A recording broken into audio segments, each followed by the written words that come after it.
Yippee. I'm so sleepy. Happy birthday, Mizuki. Happy birthday to Mizuki Okiura.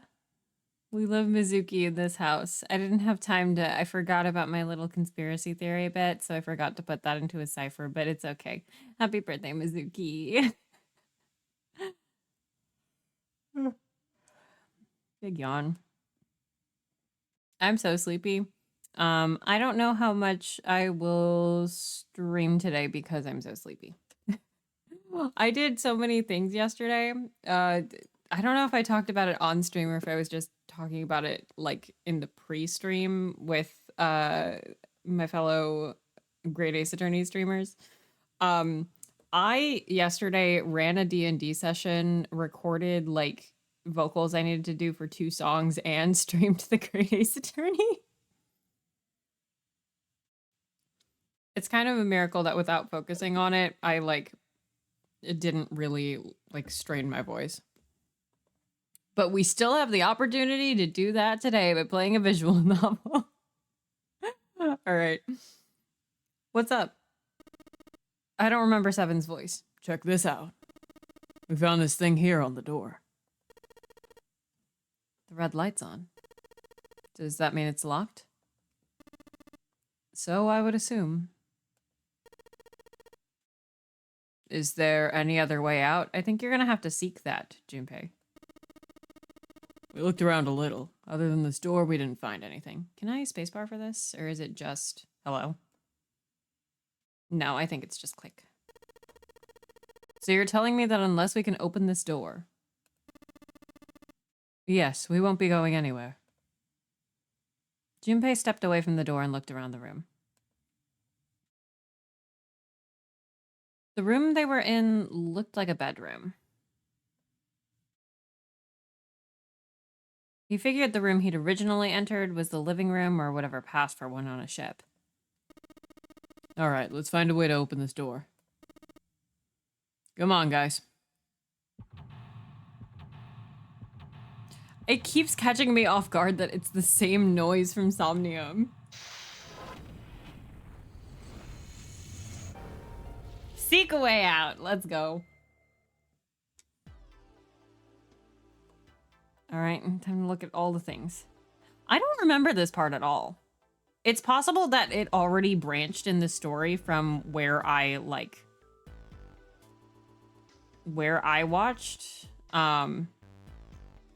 Because I don't remember this. Or it's possible that I just like sat out for a day of like watching somebody play this and missed it completely.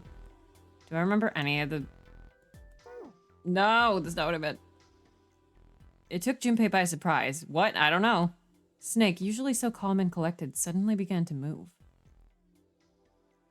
He stared about the room almost frantically, clearly looking for something. No, Junpei thought, not staring. After all, he's blind. Blind or not, Snake was clearly attempting to do something. At last, Junpei could no longer contain his curiosity. What are you doing? Snake waited a moment before answering. I heard something strange. Something strange? Ah, well, never mind. It doesn't seem to be anything suspicious. I don't wish to toot my own horn, but my auditory senses are considerably more advanced than those of most humans. I notice even the slightest of noises. Right, are you gonna tell me you can hear a needle drop from a mile away? No, such a thing would be impossible. Click. However, by listening to the sound of footsteps and breathing, as well as sound echoing off the environment, I can locate most objects. Oh yeah, that's right. When Clover fell on the big staircase a little while ago, you were at her side. Immediately. So that was... Yes. I could hear it happening. In fact, I can run quite fast. Certainly as fast as you. Okay. And should someone attempt to start a fight with me, I am quite confident that I could defeat them. All right. Junpei was somewhat taken aback by this revelation. He stared at Snake, skeptical. Nice alliteration, Jumpy. You don't believe me, do you? Care to give me a try? Hello? I must warn you, you'll no doubt regret it. Well, I suppose that's enough playing around. Let's resume our search, shall we? Hello? Hello? What is the energy that's been being created in the studio today? Oh my god. Okay. With a small, self-satisfied smile, Snake turned and walked away from Junpei. Wow, okay, I like Snake. Let me go back to whatever the hell it was that I was looking at. That's not it. Alright, what is this? I see. This feels like glass. A rectangular plate of glass. Is there something written on the surface? Yeah, it's a sheet of music with a couple of A notes. Wait, literally just the note A? Just A's? Yeah, that's it. Kind of weird, huh? That is kind of weird. A transparent music score sheet, apparently made from glass. It has a number of A notes on it. Like, just A. Ah. Ah. Alright, was there anything else? A bed with a canopy. I've seen things like this in movies and stuff, but never in real life. True, you don't see too many these days. I can't see the details, obviously, but I imagine it's one of those princess beds Clover is so fond of. Clover wants one of these? Yes. She wants a princess bed. Didn't I say that? You think it doesn't suit her? Yeah, I guess you could say that. Ah, Junpei, judge her by appearances, will you? And where you should not. There's nothing under the pillow. I think that's it. Large bed with a canopy. Man, this makes me miss my own bed and sleep. You have anything else? No, that's it. No, don't click on it again. All right,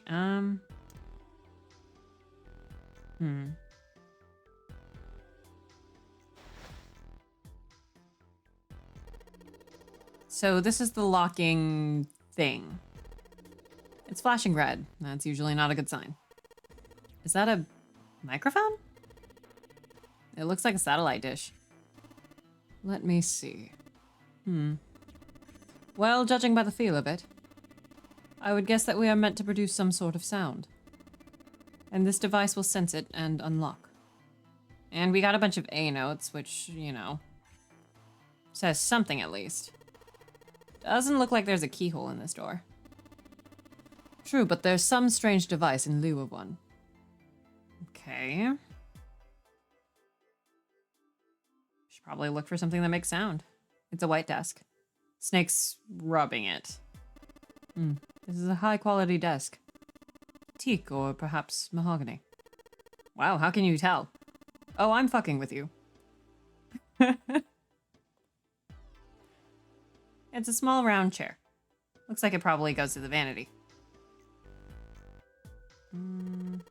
Well, at least we got light.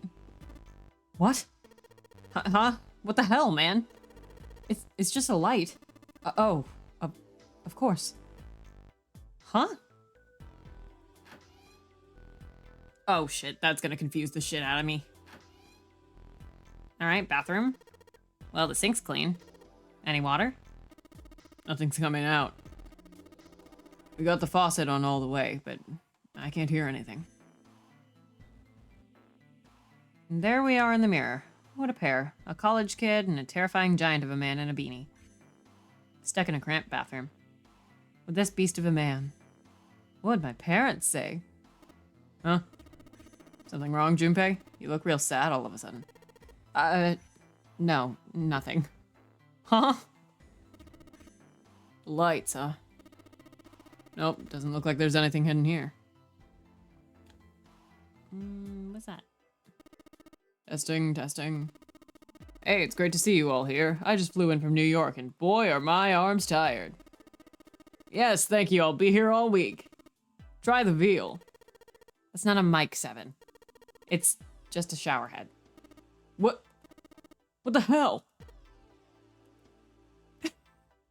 Stupid. The bathtub is full of water. Is there ash or something in this water? Looks kind of gray. Let's just pull the plug. No, hold on.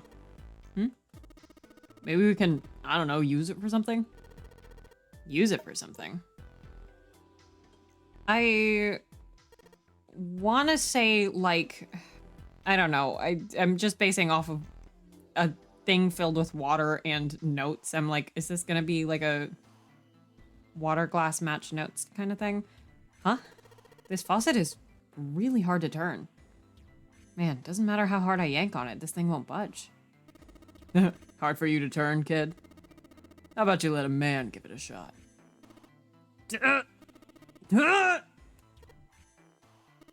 Damn it, nothing. Might as well be a damn rock. It looks like something's holding that knob in place. Well, if you can't do it, Seven, guess we might as well give up. Alright, I don't think there's anything else. Water's dirty, but the rest of the bathtub looks comparatively clean. Almost like the dirty water was moved there from somewhere else intentionally. Anything on the floor? No. Okay. Actually, one more thing. Something's bothering Seven. Maybe I'll hold off on pulling this plug for a moment. It's a sink. The water doesn't appear to be working. Alright, I think that's everything in here, right? Oh, okay, that helps. It's the entire cabin as a floor plan. Alright, we were in here, we came in this way, and we can...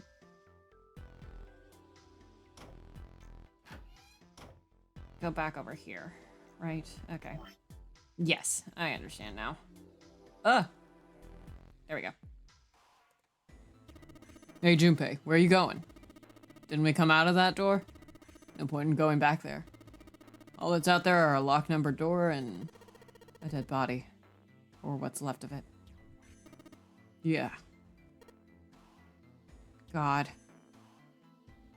The way they wrote the gore was so good. Like, knowing that they miss out on a little bit more of the, like, narration, as it were, in the HD port of this, like, I really think choosing the DS version was the right choice. Somebody spent a lot of time carving the legs of this chair. It'll snap like a twig if Seven sits on it, though. Mind your own business. There's some sort of antique desk. Makes sense, though, I guess. The whole room's full of antiques. You could get a nice handful of cash for all the stuff in here. No, I thought the lamp was separate, but I guess not.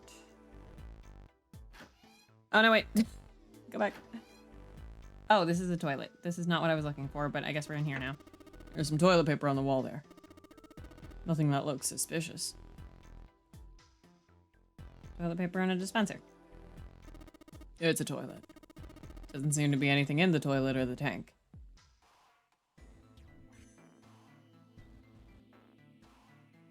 There's really nothing in the toilet? Or the tank? Okay. Nothing strange. These doors are gonna confuse the hell out of me. Oh no! I guess we didn't finish looking in here either. Oh, actually, where does this lead? Huh. Oh, another one. This one has the letter C. The letter, I say. No? Okay.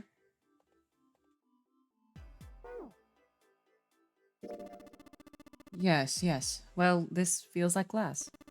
A rectangle of glass. Transparent, I assume? I can feel something printed on the surface. What is it? A sheet of music with some C notes on it. Can we really not combine? Odd. Okay. The safe is locked. It's one of those dial locks. It doesn't have a key. We just need to get the dials in the right place and it'll open.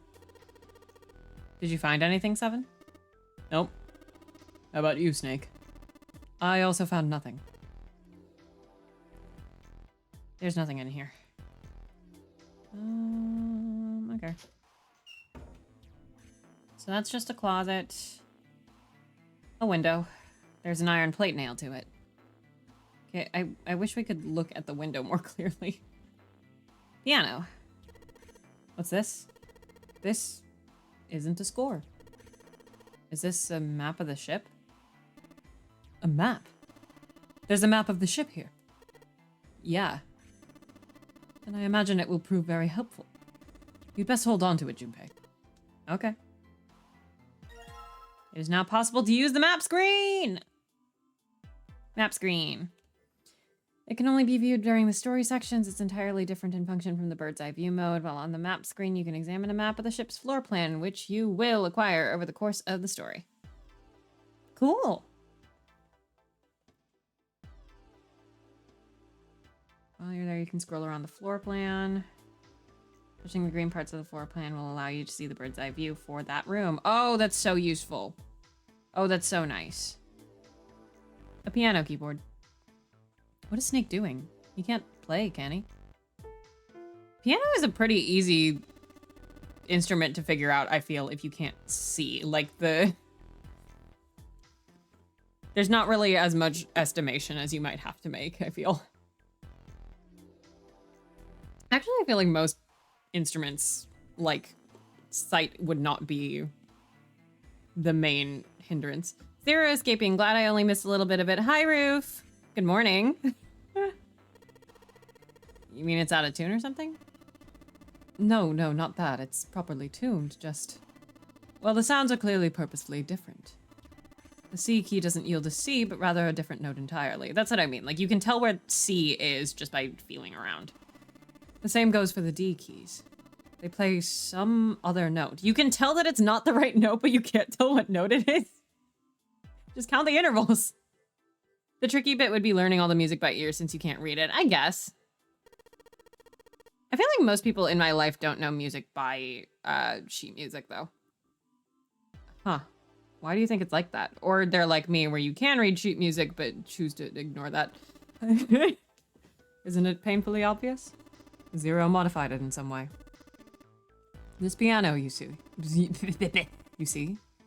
is part of one of the puzzles Zero has set for us. Perhaps if we play the keys in the correct order, something will happen. In other words, we need to play a song on the piano. I believe so. And we got 2 sheets that can presumably be overlapped. A music stand. Well, might as well put this glass plate on it. Oh, Is something wrong? It's kind of hard to see the notes. Maybe if I put something under them? A background for the notes. Okay, so we need to find like a sheet of paper or something. It's totally a table with a mirror. Ah, yes. You know, that sort of thing is known as a vanity. Were you aware of that, Junpei? Of course, vanity also refers to self-love, conceit, and narcissism. As such, you could say that every day when a woman looks into one of these, she's staring at her own conceit and narcissism. Women, am I right? Doesn't that strike you as terribly sad? What the hell, Snake? The lights are lit. Bed.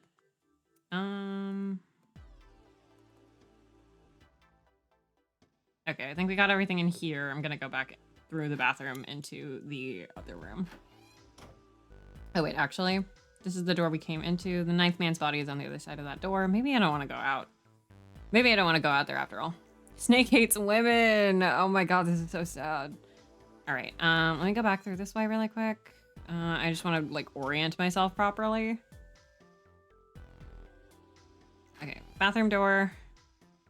And then this is bathroom. Oh, and we can't turn the camera here. That works out. Ooh, what's this? It's a light switch. Nothing happens when I press it.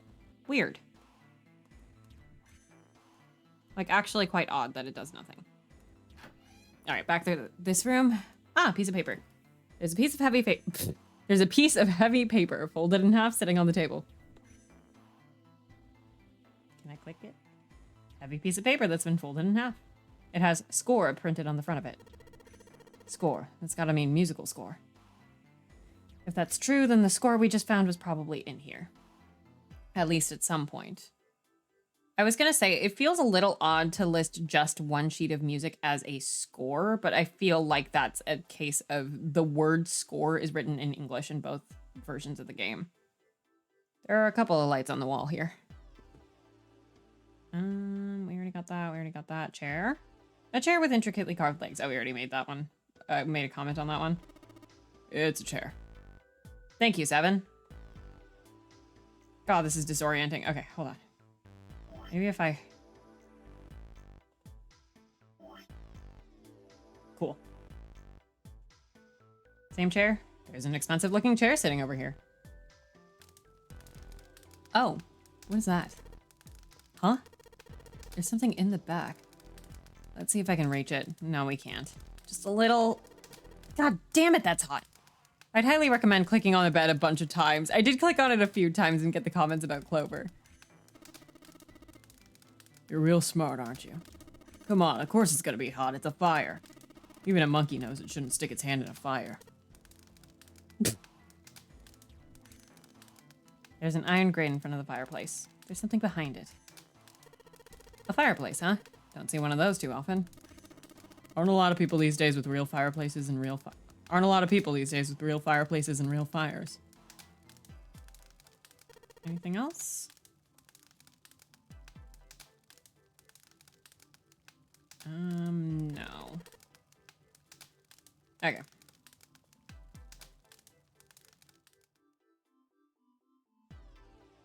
Says score on the paper. I guess you put sheet music in it. The cover of a musical score is sitting on the table. Why can't we pick it up? This couch looks just big enough for 3 people. Looks perfect for me. What? Perfect for an elegant gentleman like myself. The couch looks a lot more elegant. Hey, there's something you aren't saying. Never mind. There are a couple of lights up on the wall. Okay.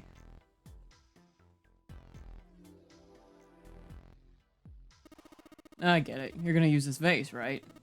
That's pretty clever, Junpei. We just gotta fill this thing with water. Okay. I guess. Looks like a vase. Maybe you could use that. Hello, hello, hello! Welcome!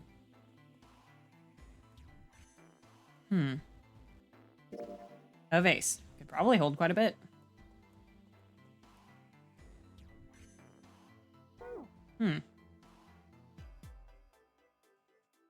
Does mildly frustrate me when there's smaller corners of rooms that I can't, like, click on.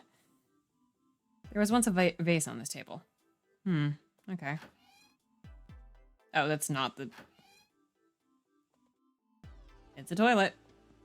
Nothing suspicious here, I think. Junpei, look! There's a hand coming out of the toilet. Just a joke there, kid. Not funny, man. I'm too old for this shit. Incontinence is a problem many older men struggle with, but there's help.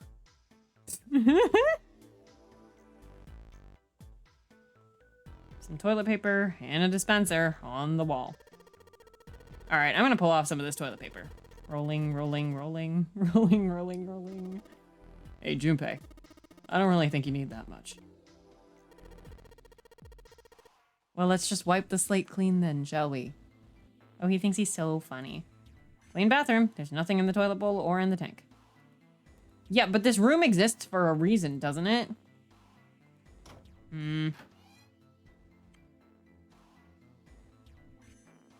Bathtub's full of gross, cloudy water. All right.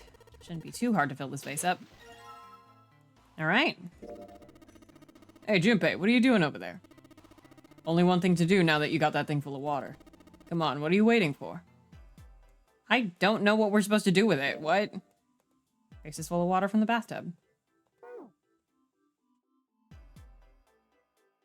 This faucet isn't going to producing any water anytime soon. It's impossible to turn the knob. There's a plug on the end of this chain. All right, why don't we just drain this water? Yeah, good plan. All right, where's that thing? A good tug ought to be enough to get it out. Huh? Oh, there we go. There's a plate sitting at the bottom of the bathtub. This one is the note D.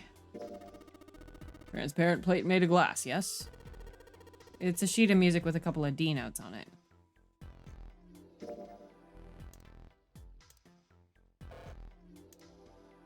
Huh, okay. There's nothing in the bathtub anymore. Faucet isn't going to producing water anytime soon. And can I no longer click on the plug? There's a plug for a bathtub on the end of the chain. Okay. Water doesn't appear to be working. There's a mirror here. Okay. That is the same door exactly. Clean bathroom.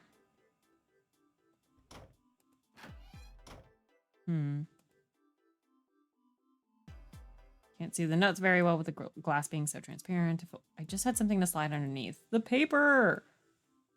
Actually, hold on. I do want to keep clicking on the bed. Large bed with a canopy.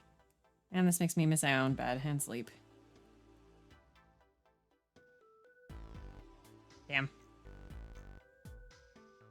Okay. That is the wrong door.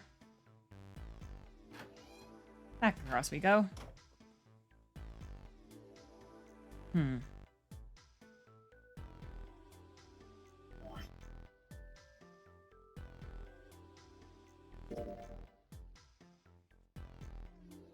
Keep clicking it, I promise. Hold on, I believe you, Roof. Hold on, I'll go back to it. Give me a second. Oh, that's not the right door. Oh! It's a rectangular piece of glass. You can see right through it. Has a couple of G notes written on it. Wonder what that means. Alright, we got another one.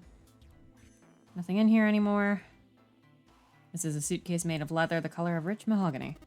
Well, shoot. Looks like there's nothing in it. A leather suitcase. Dang, nothing in there.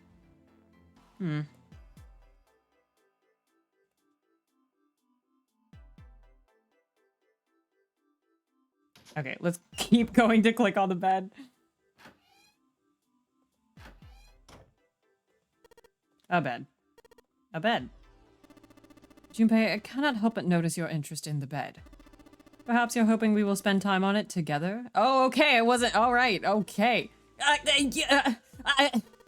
Don't say stuff like- damn! That's not a mental image I want.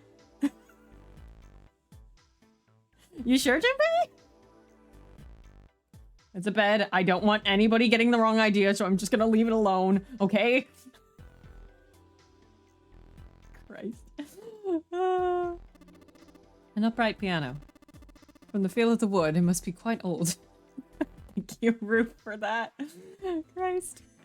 I can't combine any of these together, can I? Yeah. I'm also not sure what to do with the vase yet. Hello, girl. Neria, you missed Yaoi.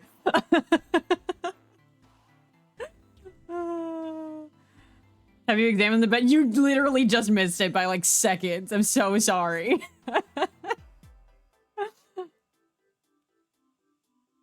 Do you think Snake is a gay? I'm always on your side. Actually, hold on. No. Not what I was trying to do. I was gonna say, there's nothing to examine on top of the canopy, is there? We can't get up there? I don't think we can. Antique vanity, there's nothing in the drawer. Yep, totally empty. Snake is definitely not straight, that's for sure. Yeah.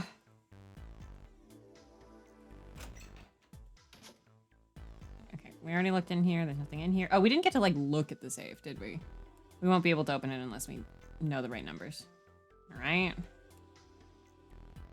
A leather suitcase. There's nothing inside. I can tell by the weight, and it makes no noise when shaken. Which doors have you gone through? That's a great question. It's a leather suitcase. Unfortunately, there's nothing inside. Snake canonically gay through Word of God because of that fucking Twitter poll. Well, just door 5, yeah. Closet door. I am unfortunately exceedingly disoriented in this room, is the other thing. 1, 2, 3, 4. Yeah. Oh, no. Go back. The goated Twitter poll. This is the safe. This is bathroom. I'm always on your side. Nothing going on in here.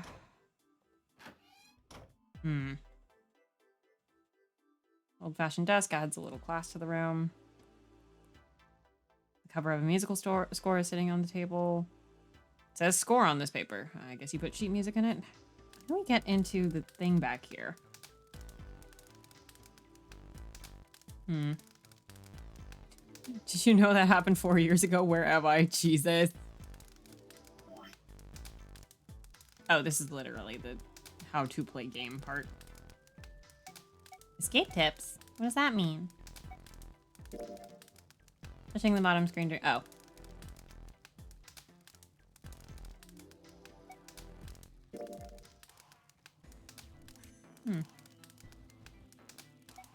Oh, I should maybe do that.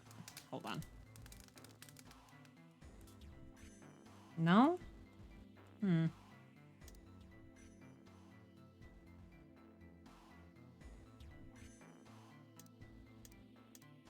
Oh, duh.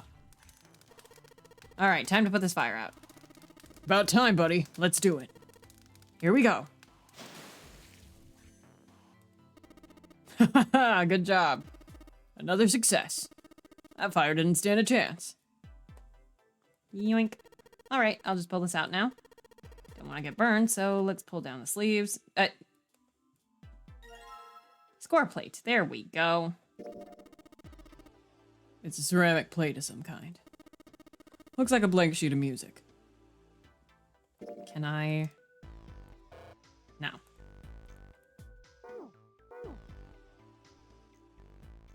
As Junpei tucked the plate into his pocket, Seven cried out and stumbled, his balance lost.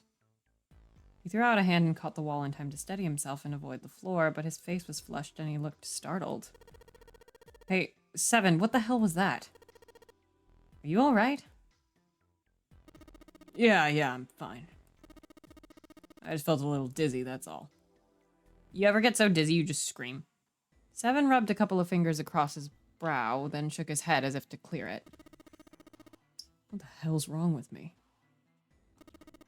First memory loss, now I'm getting dizzy for no reason.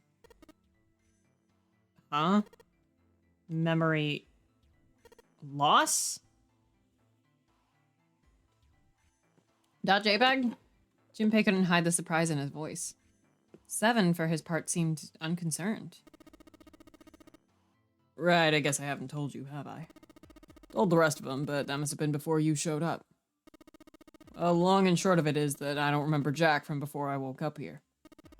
Didn't realize I hadn't told you. Whoa, wait a minute. You're talking about amnesia, right? Yeah, I guess so. Well, why are you an amnesiac? Why are you an amnesiac? Nice question, Junpei. Real great. What happened to you? If I knew that, I wouldn't really be one, would I? Oh, yeah, I guess that's true. Junpei paused for a moment and stared at Seven. Are you telling the truth? Huh? Well, you look pretty calm for somebody who doesn't remember anything. He's so funny. Fucking Jumpy. If you really got amnesia, shouldn't you be, like, upset or confused or something? Junpei left his brain cells at home. Shouldn't you be confused or upset or something? I think I'd be more confused and upset that I'm in this fucking boat, man. Well, sure. I mean, it was pretty confused when I woke up down on D-Deck. But that was a while ago. I've had some time to get used to it. After a while, I figured it wasn't worth the trouble of worrying about it. After all, why worry about something I can't change? No, people usually don't stay amnesiacs forever. I figure it'll work itself out eventually. That's it? There's a lot going on, Junpei. That's it. Alright, that's enough talking for now. Let's get back to work. Huh. Seven gave Junpei a look the younger man wasn't sure how to interpret and turned to walk away. Somehow, though, Junpei didn't find his reassurances very reassuring.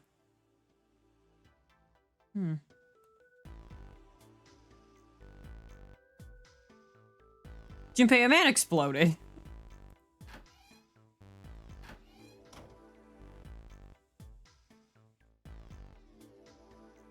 Music stand. Seems as good a place as any to put this music we found. Just gotta put the ceramic plate on the bottom. And then stack the glass plates on top of it. Alright, good. Sweet. Now I can play the music. Junpei, would you be so kind as to play the piano? I'm unable to, you see.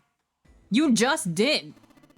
I'm sure I needn't tell you, but the keys on this piano are not what you might expect them to be.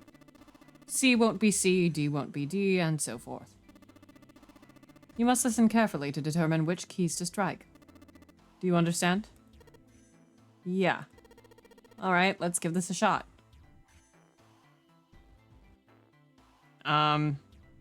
There's not voices. Yeah, there aren't. The yes version. Hold on, wait. We're ignoring the... I just want to hear the keys. Oh, that's not right at all. What?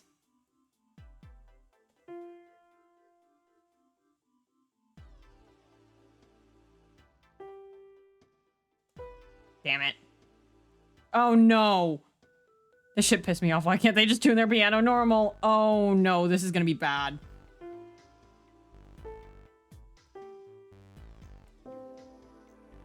It's the... That's the school bell one. Shit. Hold on. Let me just like listen to all of them first. Jesus.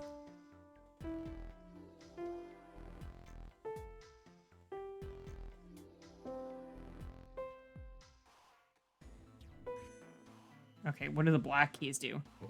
What? Oh, the black keys just don't work. That's lucky, I guess. Okay, hold on. Let me actually... Let me write this shit down. Oh god, I don't know what the best way to do this is. I don't... Okay, well, I mean, that's supposed to be F, but that's, what is this? D, E. Okay, that's... Oops, that was me misclicking.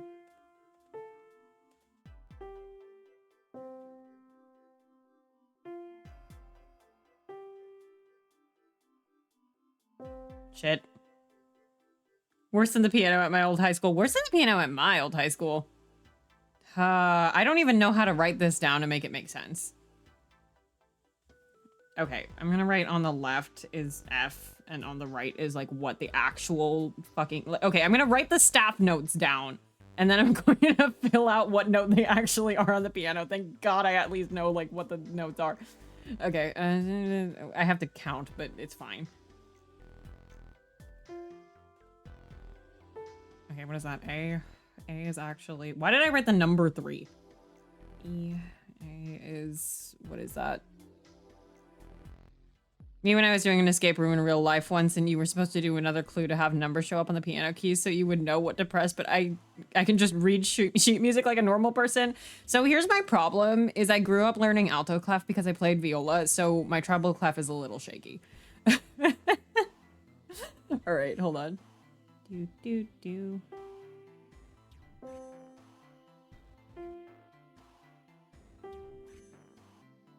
I don't remember where the...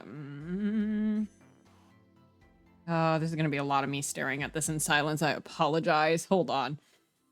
I'm not even gonna try to figure out what those notes sound like because fuck you. My pitch isn't that solid. I don't know letter names. I can find through like relative pitch. I can do like intervals, and I can do like, I know where A is because I did orchestra. And I can find every like open string from that. I technically mostly play bass clef, but like technically I know treble clef. Sure. I know it's face and I know it's ooh. I was mostly treble clef myself. God, I wish that were me in this moment. It would make my life a lot easier. Empty garbage before dad flips. I've never heard empty garbage before dad flips. I've definitely heard Every Good Boy Deserves Fudge. That's an E. That's a... A is actually F. Hold on. I need to hear these again to see if they even go in order. I don't think they do. They don't.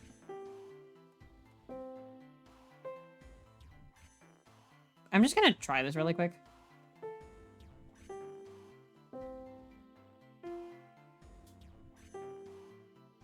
Fuck.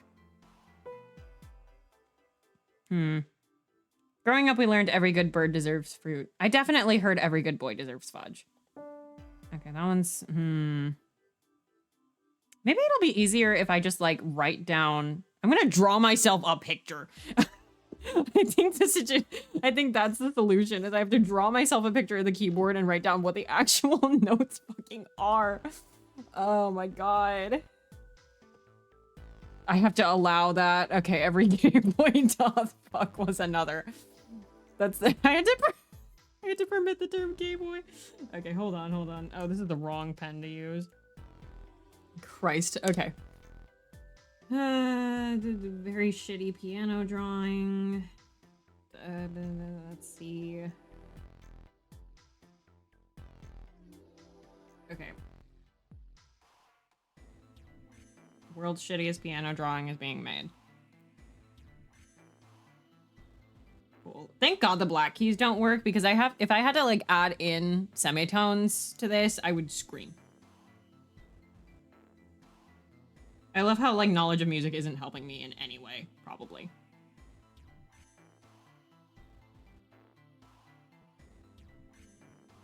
Okay. We have drawn the world's shittiest piano. I wish I knew where all of my original and posts were. I should have made a scrapbook real. Okay, so normally that's C, D, E, F, G, A, B, C. Okay. What notes do these actually play? What is that? Is that below the staff? I can't see it.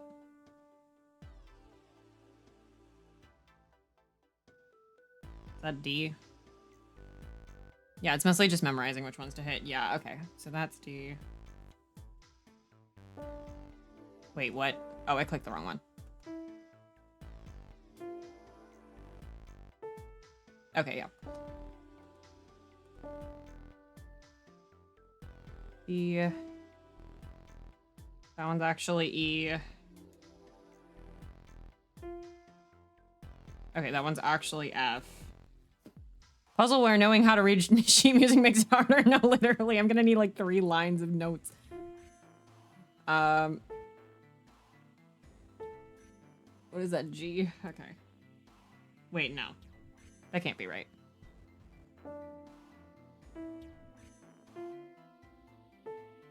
That's not a G. What is that? That's an A.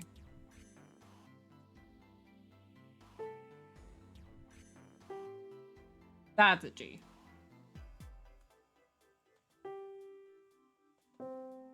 Oh god, I don't like reading below the staff. Oh no. What does that mean with the man at the corkboard and the red thread? Exactly.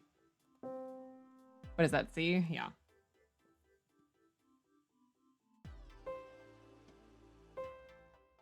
That's the other C. Which putting the 2 C's next to each other is really mean. And that's B. Okay, cool. Okay, now we have to write down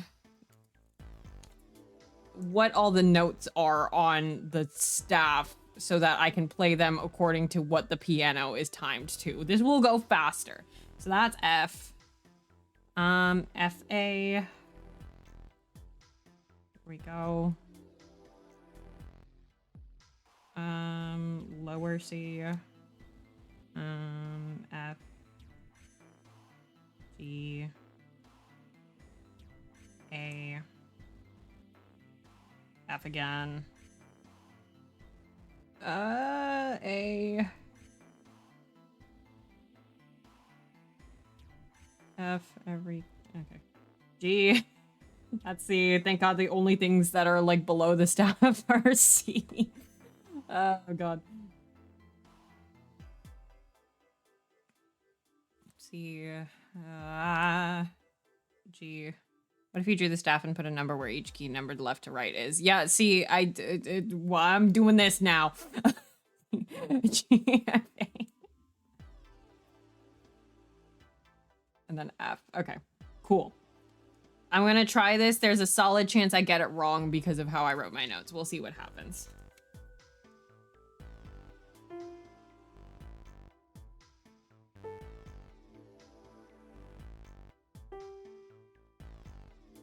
Oh, God. Nope, I fucked up. Hold on.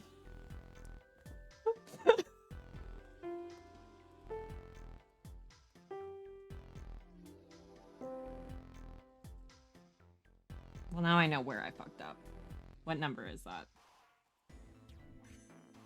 Aha! Okay, that's supposed to be an A. Cool. Excellent. What is G? G is G?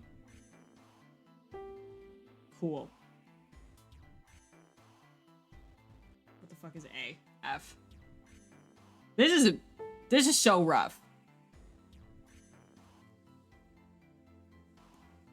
I should have gotten a pencil.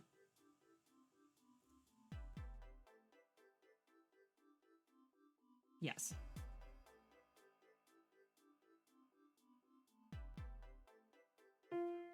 Oh, that was so nerve-wracking. Okay. F.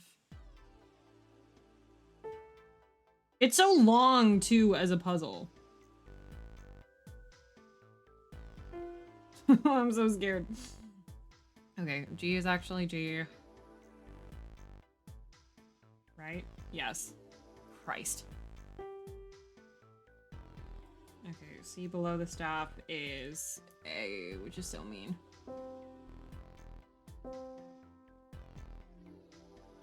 what the hell is G? G is actually G. It would, okay, you know what it is? It would be really helpful for me to know all the piano key number, like, letter names and not know treble clef. Like, if I knew that faster than I knew the staff, that would be great. Okay, what is A on the... A is F. And then F is E. Christ.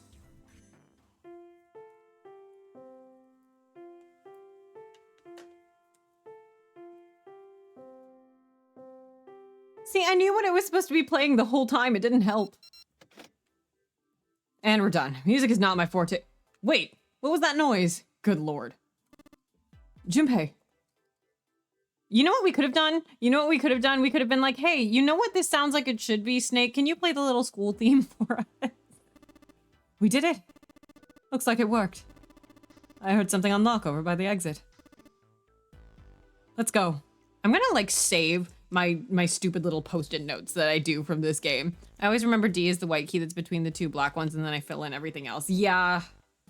I remember where C is and everything else is, I, like, remember it by intervals better than I remember it by, names of notes. Stand. Bow. Be seated. Well, I guess he hasn't forgotten that. At least Snake thinks it's funny. Yes, I suppose that was the classroom bell, wasn't it?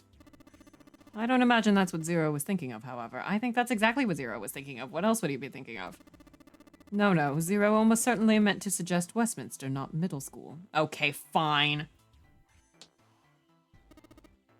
Westminster. The palace in London that plays host these days to the Houses of Parliament. You've heard of Big Ben, the famous clock tower, yes? Big Ben plays that very collection of notes on the hour. London. The capital of England, huh? At any rate, the door is now unlocked. Let's leave this place immediately. I thought of School Bell before Westminster. London, I was just there. London mention. Alright. Well, we heard a weird noise, so is that... Yes, we got it. Yeah, the sign's green now. I would imagine that means it is now unlocked. What the hell are we sitting around here for? Let's get out of here. All right, let's go. Another person's gonna explode. You found it. Oh, I thought it was gonna be way harder than that. Oh, thank God. I was so worried. All right. He came out of the door and into a long, straight hallway. Well, he paused for a moment and turned around to look behind him. Seven was bent over, apparently doing something to the door. Huh? What's he up to? Junpei had spoke more or less to himself, but apparently Seven had heard anyway. The larger man stood up and turned to Junpei. I was just putting one of those plates in there. It ought to keep the door from locking again. Oh. Now we can come back here anytime we want, right? Ah, why would you want to come back here? Snake was a reasonable one. Seven thought about it for a moment before he answered. I might like to play a little piano. Don't trust that. Piano? Come on, let's get moving. We aren't out of this yet.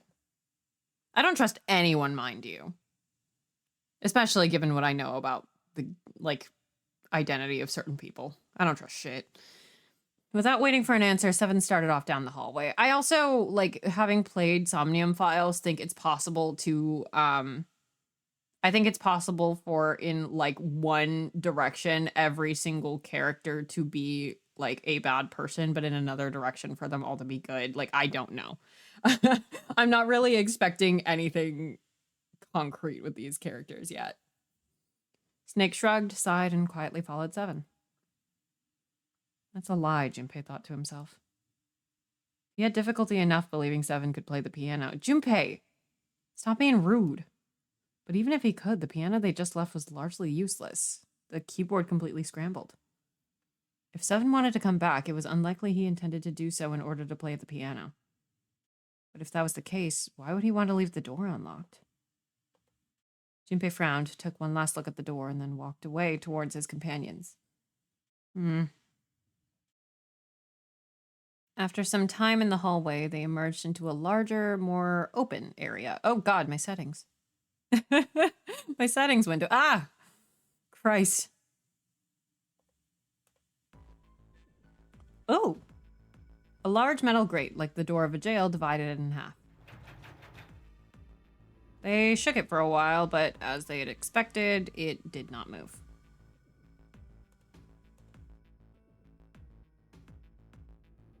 Behind the grate were two elevators.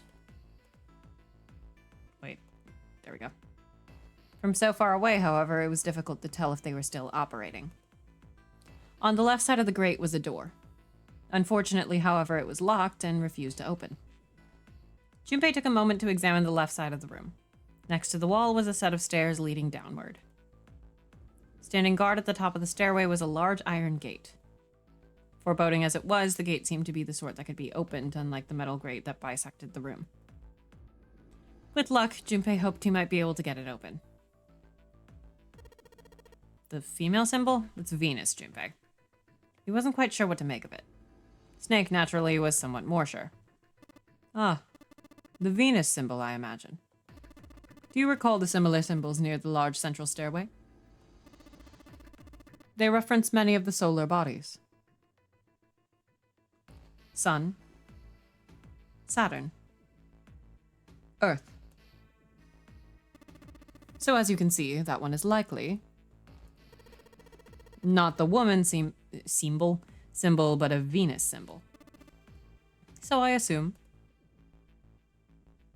While they had been discussing the symbols, Junpei now realized Seven had slipped away. His absence now felt, Snake and Junpei turned to look for their missing companion. There. Seven had left them to head down the hallway extending to the right of the stairs. Junpei grabbed Snake to lead him in the right direction, and they both headed off after Seven. Before long, the three of them stood in front of a door. It was a French door. Junpei tested the door and realized that, unlike so many others that they'd encountered, it was unlocked. Almost as though he was afraid it would suddenly lock itself, Junpei threw the door open. What was that? He stepped inside. Huh. It took only a moment for Junpei to take in his new surroundings. Is this some kind of casino? Sure looks like one. Oh wait, sure looks like one. That's 7. Oh no, no, no. Before Junpei could comment further, a noise from behind made him turn around. Son of a bitch. Snake was shaking the door they'd just come through. As 7 and Junpei watched, he threw up his hands in frustration, then kicked the door for good measure. It looked as though they were once again locked in. There was no reason to panic, however. Even if the door had been left open, there was nowhere for them to go back there. They would have to find another way out. Seek a way out, even? Alright, guys, let's split up and search this room. Come on, no dawdling. Let's go. Quickly now. Spurred to action by 7's words, Junpei and Snake began to examine the room. Yay! I am shocked and appalled that guessing at random has not yielded better results. Alright, let's go. It's also, from what little I remember of what I've seen of the game, I did, like, watch the voiced version at first. And so I remember some of the voices, like, distinctly. I remember what Lotus sounds like. I know Clover was Wendy Lee because I know Wendy Lee's voice like the back of my hand. That woman didn't voice the lead in, like, every anime I watched as a young weeb for me to not recognize Wendy Lee when I hear her. Taliesin Jaffe is Snake, right? I only played the voice version. I'm pretty sure it's Taliesin because it's rare Taliesin is actually in something that I am playing moment. I vaguely remember what Lotus sounds like, and I remember what June sounds like. I almost said June's whole ass name. I only played the voice version. Yeah, I've only seen the voice version so far, and I've heard it's like a decent way to get into it, but he voices Snake so sassy, yeah. What was I gonna say? Santa, right, Santa is Sean Chiplock. I do remember Santa. And Ace is Richard Epcar. And I remember what Ace sounds like. But I don't remember what 7 sounds like at all, and I don't remember what the 9th man sounds like. I also vaguely remember. Yeah, no, I think that's it. Junpei, that's prejudice. Alright, we should play the game. Oh, Christ. Oh no, it's gonna be card suits, isn't it? We're so screwed. 5 of spades. 5 of spades. Okay. Ace's voice is actually so funny. Every delivery is incredible. I love when Richard Epcar plays anyone because it's always funny. Junpei, they call that prejudice. I need to send the Lupin the Third bloopers with Richard Epcar's Jigen. There's nothing on the table anymore. Okay, Christ. Oh, this music fucks. Standard run-of-the-mill chairs. It's also the way I'm like so date everything brain rotted right now that it's just like, these are just chairs. And I'm like, my good friend Cherami. I actually haven't talked to Cherami yet. All right. Hey, Junpei, I just found this on the shelf. A playing card? 4 of spades. And it's the 4 of spades. Voice acting performances can be kind of weird, not gonna lie. Junpei's performance is iconic, but it sounds like they recorded in isolation without a lot of context, which makes for some strange deliveries. I'm pretty sure that, like, used to be, if it isn't still, like, common practice. Well, would you look at that? Someone left a bottle of booze here. I've also heard, like, the main thing with the HD version is there isn't as much room for those, like, narration portions. So, like, a lot of times the characters just have to, like, say things instead of getting to read the more, like, I guess, novel part of the visual novel. Don't mind if I do. Glug. Dude. That hits the spot. Feels like my throat's burning. Damn, he really drank it. We don't even know how long it's been there. We don't know how long it's been there or even if it's poisoned. Yeah, the characters just say some random obvious things sometimes. Yeah. I think if I were to go back and check the other version, I would probably prefer this. Junpei, I found this on the counter. It feels like a playing card. Yup, more spades. 7 of spades. Okay, we got 4, 5, and 7. Wait, actually, hold on. Is this also... This is also spades, but it's... The graphics make it look like clubs. We already got that. Counter's pretty well polished. There's a bottle with some booze in it, sitting on the counter. One more sip. I don't think so. I'm cutting you off, pal. A whole lot of glasses on that shelf. Doesn't look like there's anything else back there, though. The chandeliers hang chandelier-like from the ceiling.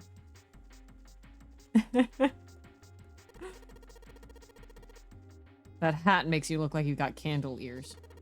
No, take that back. You're a chandelier. Junpei, why do you talk to yourself so frequently? Just Christ. Oh, no, wait. All right, we got the chandeliers already. Those are some strange-looking chandeliers. They look kind of like the UFOs from that movie, Michelle's Farm Tools. What the hell kind of movie is that? It's a chair. Yep, totally a chair. It feels like a chair. Nothing more, nothing less. Okay, no, we can't reach that from here. There are 4 chairs surrounding the square table. Another table. Oh, no, wait, that's stained glass. Check out that stained glass. How beautiful. What? Huh? Stained glass is colored pieces of glass placed together in a frame. As I've said many times before, I need only touch it to know. I can at least discern the basic structure. Snake, I think you should just say I'm fucking with you more often. Oh. Okay, 3 of spades. 3 of spades. Nothing on the back. Do want to make sure that none of these have anything on the back. Okay. I like Snake a lot.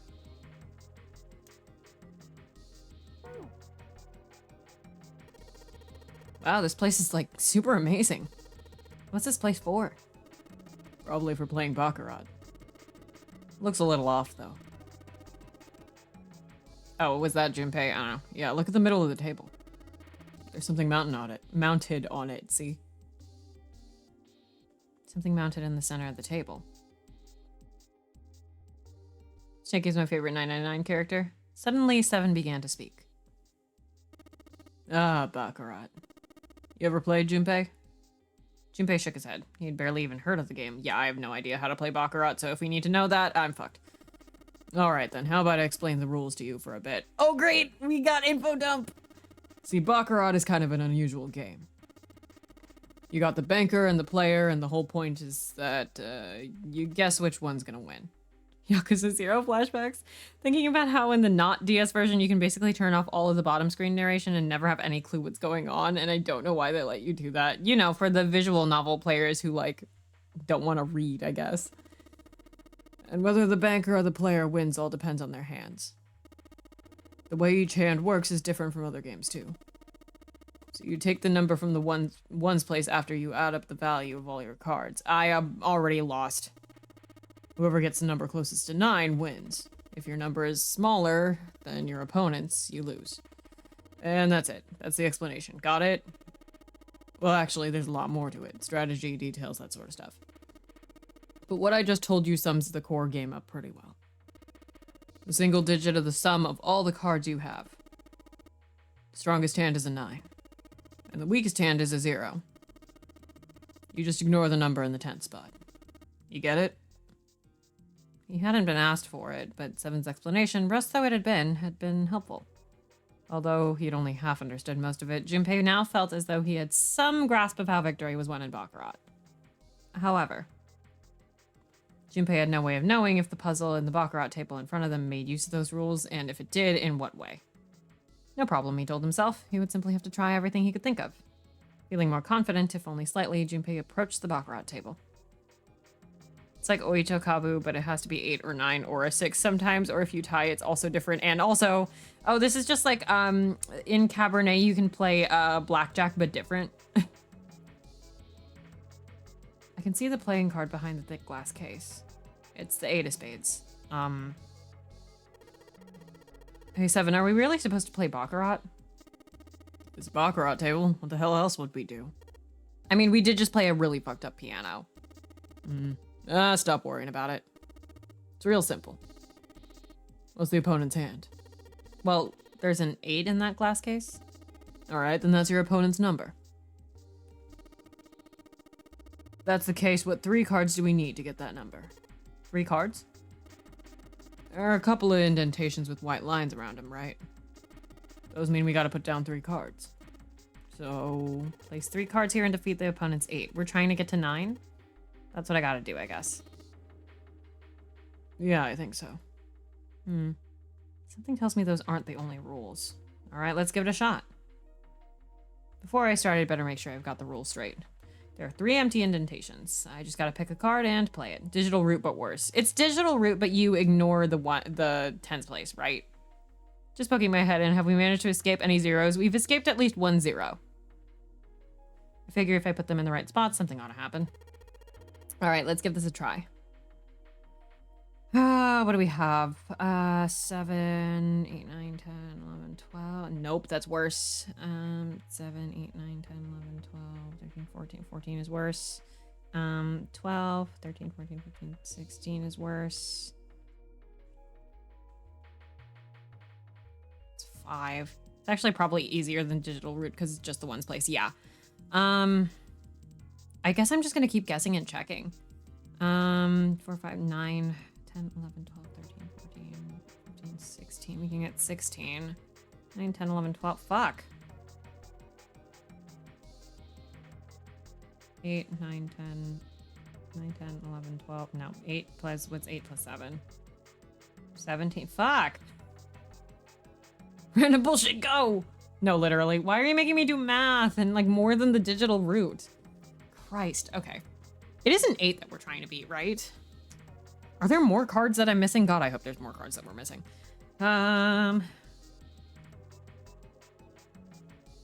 16. No. 7, 8, 9, 10, 11, 12, 13, 14, 15, 16. Fuck. 11, 12, 13, 14. Nope. How much of the stream is just going to be me counting, do you think? Like, this entire game? 11 plus 5 is 16. Fuck. Hold on.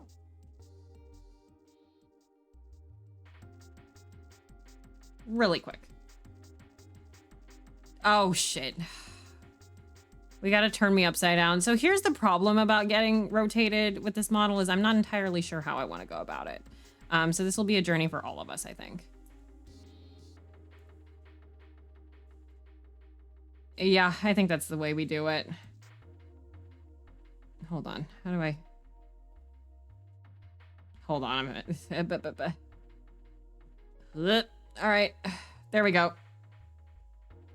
I am upside down for the next 10 minutes. I'm upside down while doing math. Christ, thank you for the redeem. Let me put an actual timer on so I don't have to do math. It's a Baccarat table. There's the glass in the center of it. All right. I do want to do a little bit more exploring before I am forced to play Baccarat. This, like, vase thing is bothering me that I can't get to it.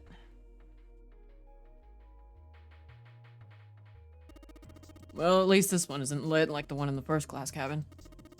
Maybe that's why it feels a little chilly in here. There's firewood in the fireplace. What the hell are these? There's a weird looking thing floating in there. There's a weird looking thing floating in there. Oh, thank God there's another card. Didn't think I'd find a card here. Excellent. At least it's not like making you play Mahjong. There's at least a tutorial for that. I can watch Ren teach me how to play Mahjong. Okay, we got 7, 6, 5, 4, 3. 7, 6. Excellent. Junpei, I can feel the frame here. What sort of painting is it? Clouds, maybe? Clouds? Well, maybe it's a rabbit? A rabbit. Well, if it's not that, it might be a close-up of some teeth? Oh, I guess there's actually nothing there. Just a blank piece of canvas in a frame. I see. How strange. There's a weird-looking thing floating in there. All right. Weird-looking things. Large piece of canvas. Nothing painted on it. Don't click on the canvas again. There's a pair of lights, each with a strange glass object in front of it on top of the fireplace. Ah, that's what I thought. So spades, diamonds, and hearts. Wait, when those two lights turned on, I heard something from the bottom of the fireplace. What was that? I heard something down there.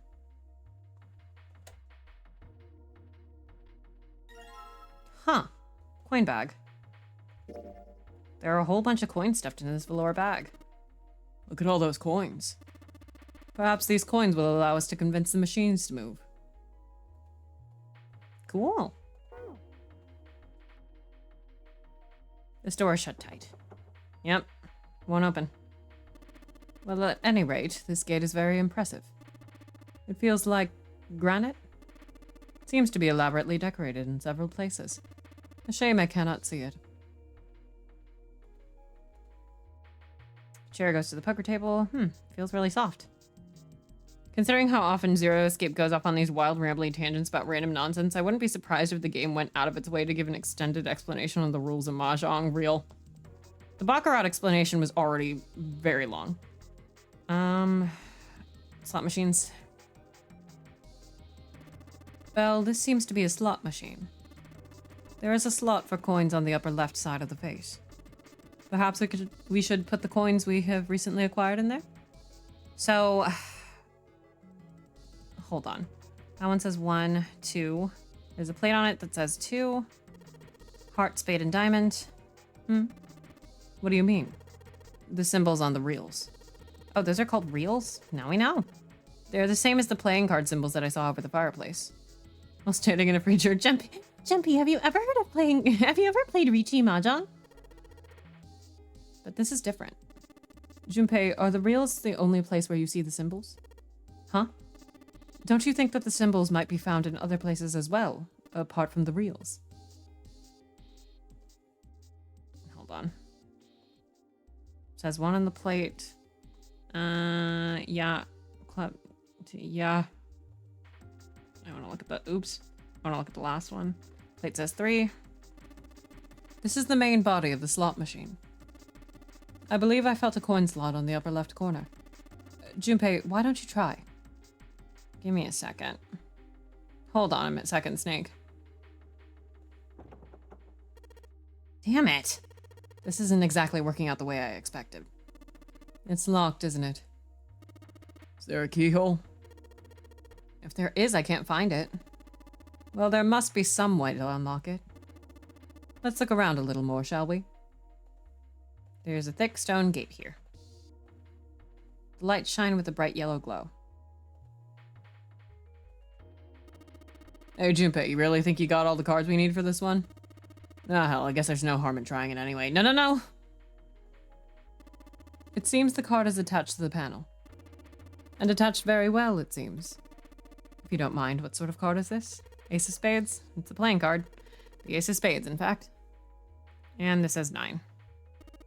Yeah, it looks like that cover's hiding something. If this is the cover, then maybe it opens up? Probably does. Alright.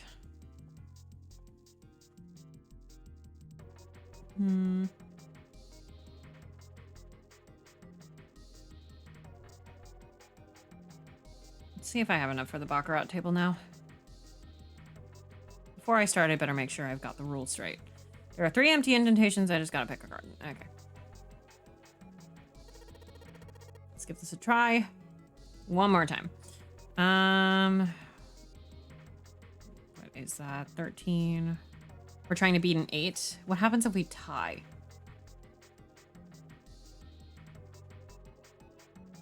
13, 14, 15, 16, 17, 18.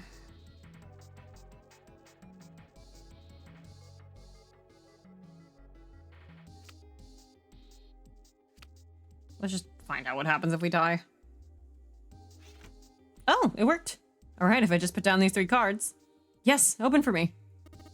Did it say you have to beat it or match it? I can't remember. Yeah, I couldn't remember either. Great. You did it, Junpei. You think it's telling us to take the 8 card? Come on, let's grab it. It's either that or someone's about to lose their fingers. All right, let's take this card. Excellent. 8. 3 cards I put down are stuck to the table. Shit. They won't be going anywhere anytime soon. Fingers are overrated anyway. Yeah, who needs those? All right, I want to go back to this really quick and see what order it wanted. Club, diamond, spade. I'm going to continue writing notes. All right. Club, diamond, heart is what I meant. I definitely said spade out loud. Okay, club, diamond, heart is what we're looking for. And then Snake asked if we saw those symbols anywhere else. Actually.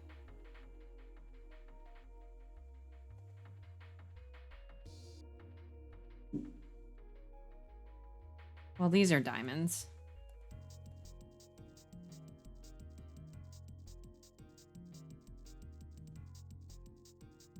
These 2 are diamonds.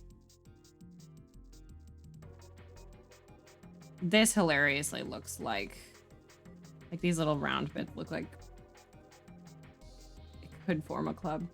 Anyway, let's try a slot machine. Okay, this is, I'm trying to see if there's any difference on these. Club, diamond, spade, heart. Club, diamond, spade, heart. Okay.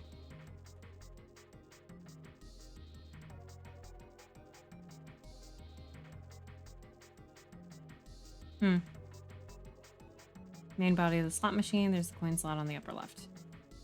Coin slot. How convenient, seeing as we only just now discovered a blue bag full of coins. Do I have to actually? Yeah. All right, let's put in the coins from that bag in here. What happened? I heard an odd noise. Well, to be honest, I don't know. I pressed some of the buttons and smacked the machine once or twice, but nothing happened. Oh. Looks like the coins got stuck. Oh, dear. Coins are stuck. Don't think this machine's gonna work anymore.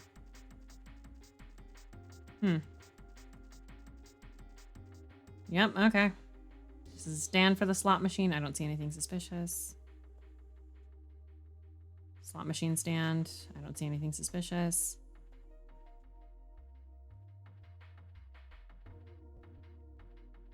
I now gauge all fun facts on a scale of how likely it is to be found on a Zero Escape TED Talk.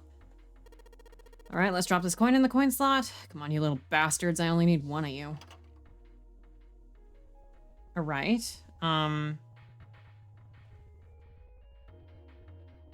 Oh, spin roulette. Oh, there are more symbols here. Do I?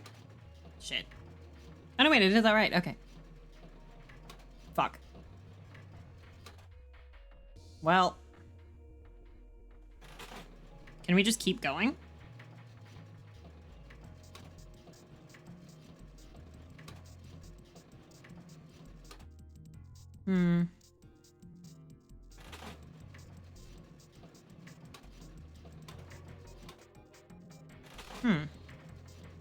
Actually.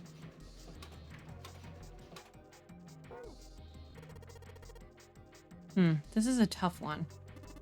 And what is so tough, if I might ask? Hitting these reels just right. The timing as well, it's not easy.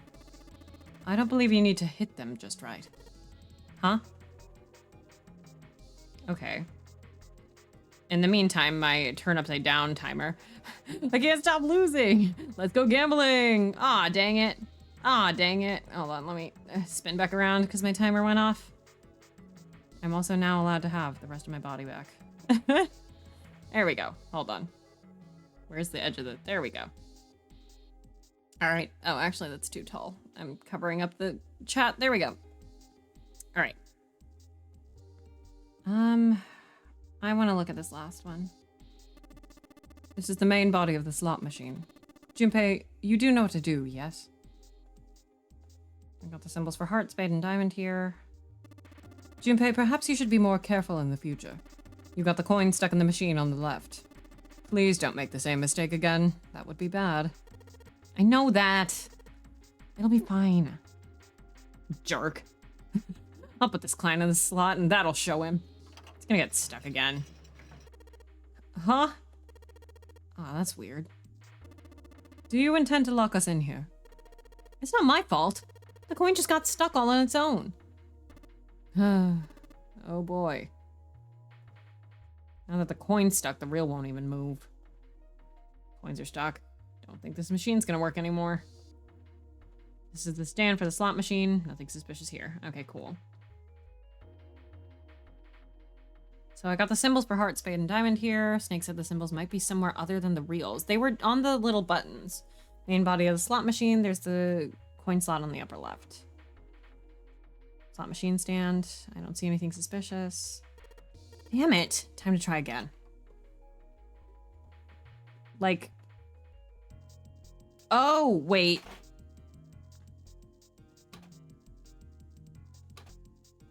Thank you, Snake. 777. Yes, 777. 7777. And I think I hear something unlocking in there. Impressive, Junpei. It would appear to be unlocked now. Where are you coming up with all this from? There is something akin to a drawer in the bottom part of the machine, yes? That is the pickup drawer for the dividend. Probably the lock for the drawer got unlocked. Please open it if you would. What is it? Is there something in there? Yeah, a playing card. And this. A key with the Venus symbol on it. Excellent, Junpei. Now we'll be able to open the gate. Then we just need to figure out how to get out of this room. Okay, but how did Zero not make the winning reel 999? That's like branding 101, or I guess branding 999. Listen, 777 is still important numbers, probably. What is... Well, the digital root of 777 is just 3. Correct. Come on, Junpei, hurry up. And he's off. I really like Snake. There's a playing card and a Venus key. Better put the key in my pocket for later. As for the card... 2. Okay, what cards do we have right now? 8. 4. 3. There's nothing in the drawer. There's a slot machine. Cool. Let's go over to the thingy. The Ace of Spades is stuck. It's on there really good. I don't think I can get it off. Yo! Looks like this is meant to cover something up. There's a 9 engraved in the middle of it. Here's the card slot. Looks like we need to put a playing card in here. All right, let's give it a shot. Can I just... Wow, that was easy. And in you go. Hey, all right, it opened up. It seems we have another device to contend with, yes? There are 3 slots in this one. Let's see. 3 slots for cards. And there's a 9 right below them. So that probably means we gotta make 9 with the 3 cards we put in the slots, right? Just like what we did over at the Baccarat table. Alright, let's give it a shot. And that works? Can I just... Oh. Oh, I have to keep clicking it. I see. Cool. That was easy. All right, so I put all the cards we had left into the slots. What happens now? Is that... Yes, I did hear something from the exit. Excellent work, Junpei. Wonderful. It seems the exit is unlocked. Let's go. Yay! All right, let's go.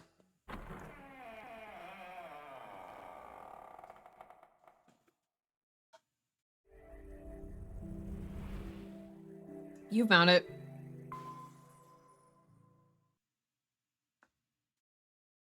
All right. Junpei and his companions ran out of the casino and into a large open room. A room, in fact, that they had been in once before.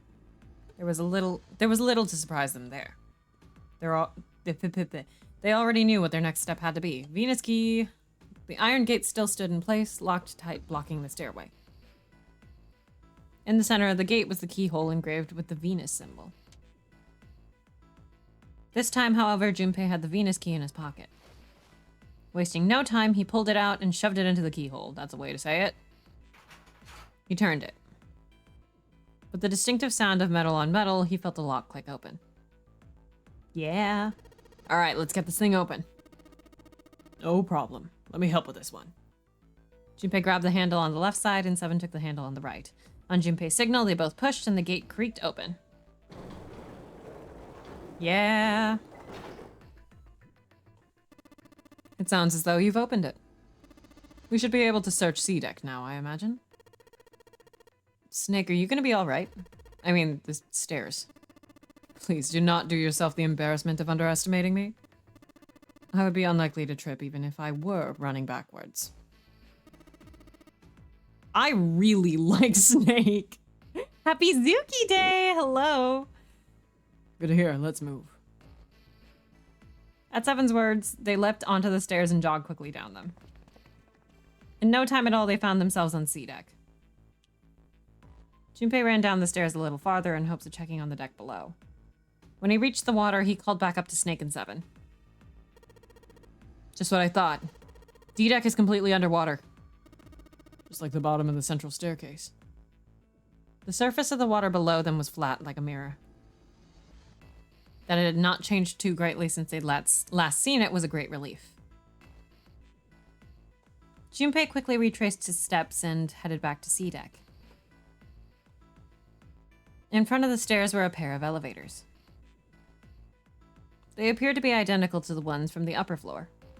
Between them, attached to the wall, was another card reader.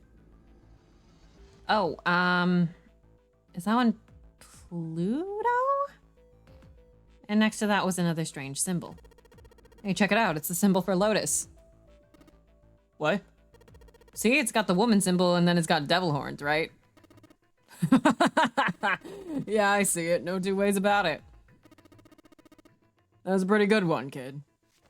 Women, am I right? Is it Uranus? Seven tousled Junpei's hair in what he likely thought to be a friendly manner. Junpei feared his neck might break, even though it was clear Seven had kept his strength in check. Jesus. Every 2 seconds with this route, it's women, am I right? Out of the way, Cape Boy, I'm about to get it. Thankfully, Snake interrupted. After Junpei's observation, he'd gone over to examine the card reader. Junpei might have tested real. This is the Mercury symbol. Oh, whoops. The marks you mistook for horns are a stylized version of the wings and staff of Hermes. Oh, that makes sense. It's the Caduceus. Dallas and Jaffe saying the Caduceus. Wings and a staff, huh? So she beats you with the staff until you die and go to heaven? Junpei! Sounds like Lotus, all right. We've known Lotus for like 15 minutes, my guy. The prophecy. Can we kill this guy? Seven shook Junpei's head even more vigorously, and the younger man began to feel as though his brain was being jostled about inside his skull, not the background. He began to feel rather ill. Not the motion sickness. Unless we can activate this device, I doubt the elevator will function. She's not even that mean, she's just in a death game. She's not that mean, and also, we've seen her for all of 2 seconds, my dude. Also, I think they mean something else entirely, but I don't know how they would have gotten that impression either. In other words, that's 7. In other words, we gotta find a key card with a Mercury symbol on it. So I would assume. Or reach a digital root of 1? They decided to leave the elevators alone for the time being and headed back to the stairs. To the left was another hallway. There were a great many doors lining both sides of the hallway. They seemed to stretch on forever, and all 3 men suddenly felt very small. Oh, shit. We're not gonna have enough time to check all of these, are we? Maybe we can come back here later? Let's check out the other side. They turned around and went back the way they'd come. To the right of the stairs, another hallway stretched out, reaching deep into the bowels of the ship. After a few moments of moving briskly down the hallway, they emerged into an area roughly the same size and shape as the one at the top of the stairs. On the left side of the room were 4 French doors. Well, let's open them up. Junpei nodded and grabbed the one closest to him. He gave it a small tug and felt it move. It was unlocked. Thrilled to have found another unlocked door, he threw it open. We're gonna do this once and there's gonna be like another dead guy, dude. You have to be more careful. Junpei didn't know what to make of what he saw. See what I mean? Oh, I know this room. I've seen this room.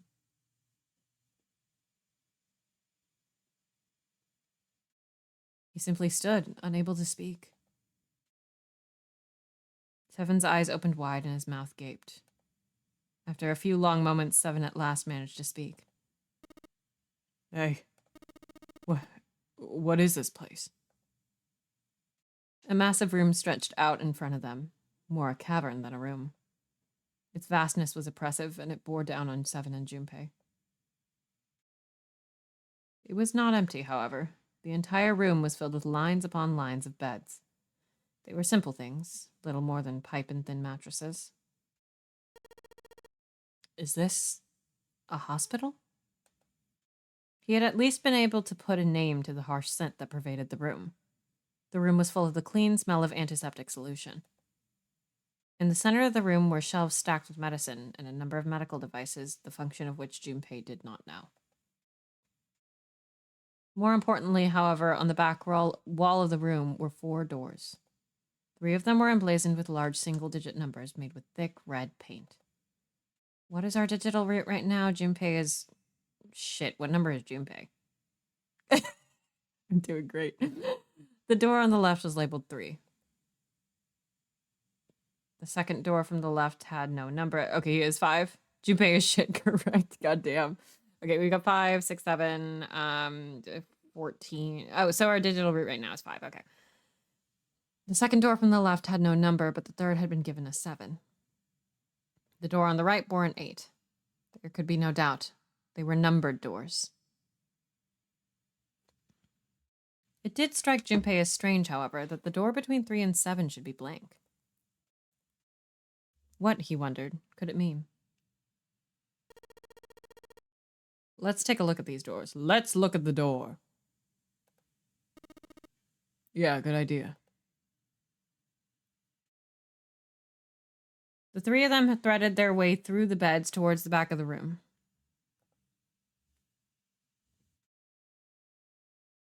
Upon reaching them, they proceeded to investigate each door in turn, but to no avail. Wait, this is the Junpei they call that prejudice room? Yeah, it is. Oh, God. That's terrifying.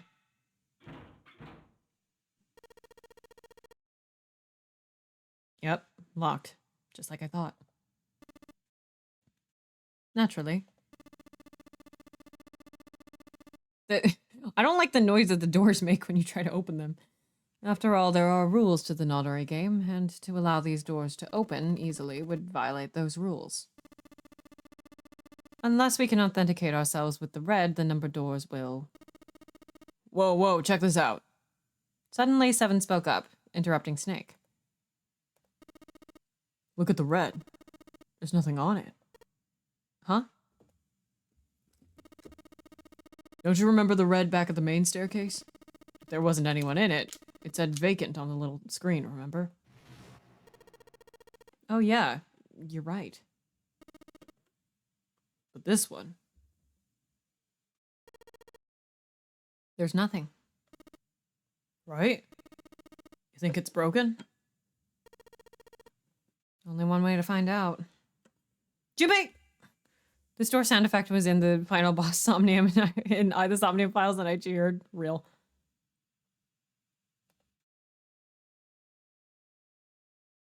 Junpei and the others put their hands on the panel, but nothing happened. The red refused to change. They'd tried pulling the lever, but still nothing. As they soon discovered, it wasn't only the red on door 8 that seemed to be malfunctioning. The red on door 7 and the red on door 3. None of them worked. What, they wondered, did it mean? 0. Technical difficulties. Hang on, this wasn't supposed to happen. Aw, shit. The nonary game scuff, guys. Oh, Christ. Find my fuse boxes. Sorry, y'all. Death Game is experiencing technical.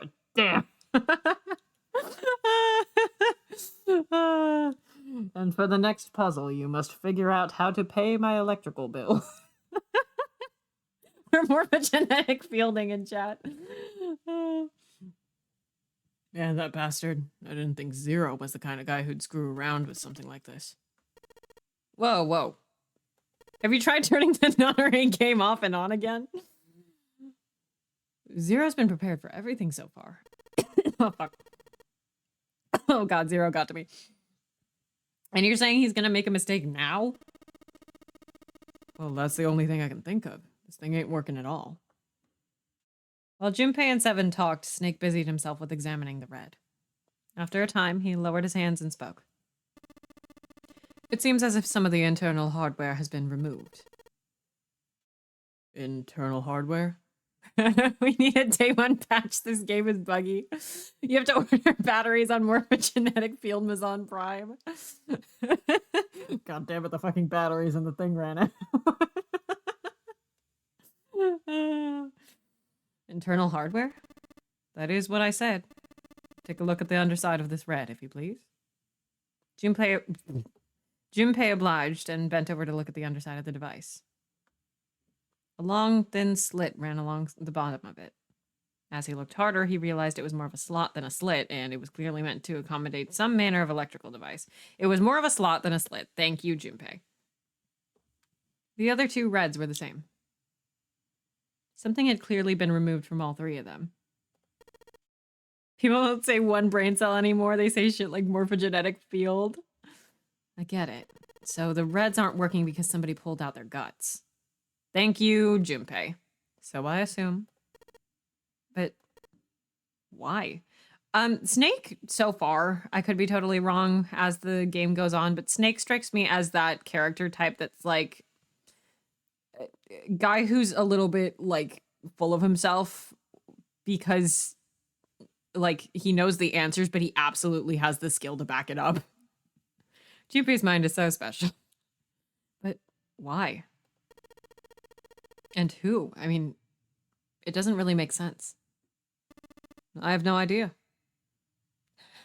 Have you heard of the one shared brain cell theory? It's a scientific theory. Why on earth should I know something like that? Just then, more people? They heard the sound of a door opening. The 3 of them turned and saw Akane. Oh no, Junpei thought it's June. She stopped short, surprised to see them, and was very nearly bowled over by the rest of her companions, who were coming through the door behind her.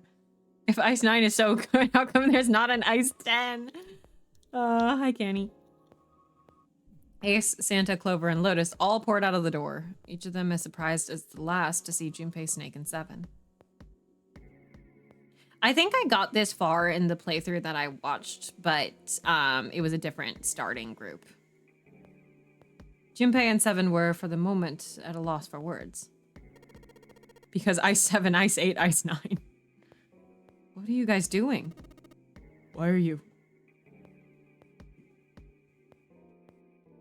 After a moment of silence and surprise, everyone suddenly began to talk, desperate to exchange information. They talked about the rooms they'd been through and how they'd ended up in the same place. Where's... Of course, none of it was very useful information, but that hardly mattered. They were happy to simply see one another again. Although the level of cheer varied greatly from person to person, each one of them was wearing some manner of smile. That wasn't all the people, was it? Did we count every single person? I don't think we did. almost as though they had already forgotten about the death of the ninth man. No, thought Junpei. Perhaps that wasn't it. Perhaps thoughts of his death were what drove them to smile at one another. Was it everyone? I feel like I didn't count Clover in that lineup. Not in a morbid or hateful way, no. The ninth man had died. But they were still alive, and that was something to be happy about. Ninth man is too busy being a puddle to turn up! A sort of simple, uncomplicated joy, Junpei thought. The joy of being alive. Still alive. I love that song. He felt sorry for the ninth man, but more than anything, Junpei was just happy to be alive. Oh no, wait, that is the right number of people. Sorry, I realized it was, I love Portal. It was, they were counting June and 4 additional people. I was like, they only counted 4 people. Who are we missing? No, we counted everybody. This is bad, though. Too busy being an overly described pile of gore to turn up. If the red isn't working, we can't keep going. What about that big hallway? Maybe there's somewhere in there we might be able to go? No, there's nothing in there. The 5 of us had a quick look. There were a great many rooms, although none of them appeared to have held patients for quite some time. Patients? You mean all those doors are for hospital rooms? Me when I'm in describing competition and my opponent is Uchikoshi? Yes. Apparently they have a number of individual rooms in addition to this large central room. There was a door down at the end of the hallway too, but it was locked. It had one of those solar system mark things on it. It was the Jupiter symbol. Jupiter. You'd lose every time? I wonder what it means. God, Lotus's front facing is bright. It looks bad. It kills me every time.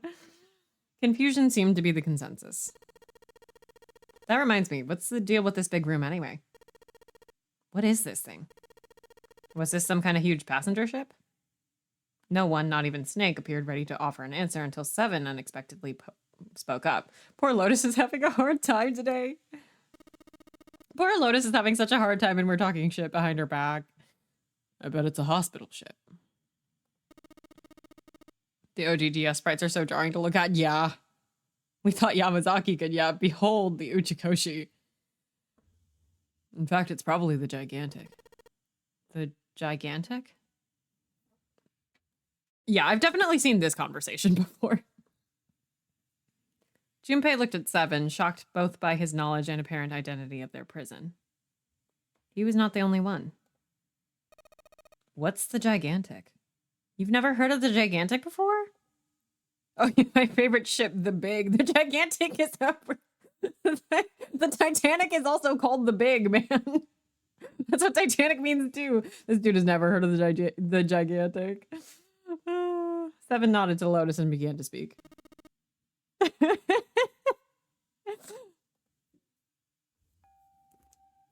Oh shit. Spooky music for this. I swear, Uchikoshi made this game partly so he could yap about random science things he read about on Wikipedia. Listen. Me too, man. Right. He explained that she had been a sister ship to the Titanic, built in the early 20th century. Oh god, the music got so scary.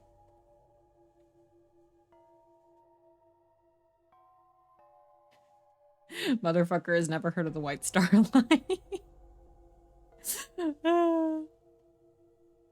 He explained that she had been a sister ship. Oh no, I read that already. The Titanic had 2 sister ships who were identical to one another in nearly every aspect. The Gigantic was said to be one of them. She was initially intended to be a passenger liner like the Titanic, but soon after the ship was launched, the First World War began, and she was pressed into duty by the British Navy as a hospital ship. I was gonna say, if you've met anybody who talks about like the Titanic or like any of these ships, actually, any ship, any historical ship, you will hear people talk about it like this. I swear to God. I've never met anybody normal about the Titanic.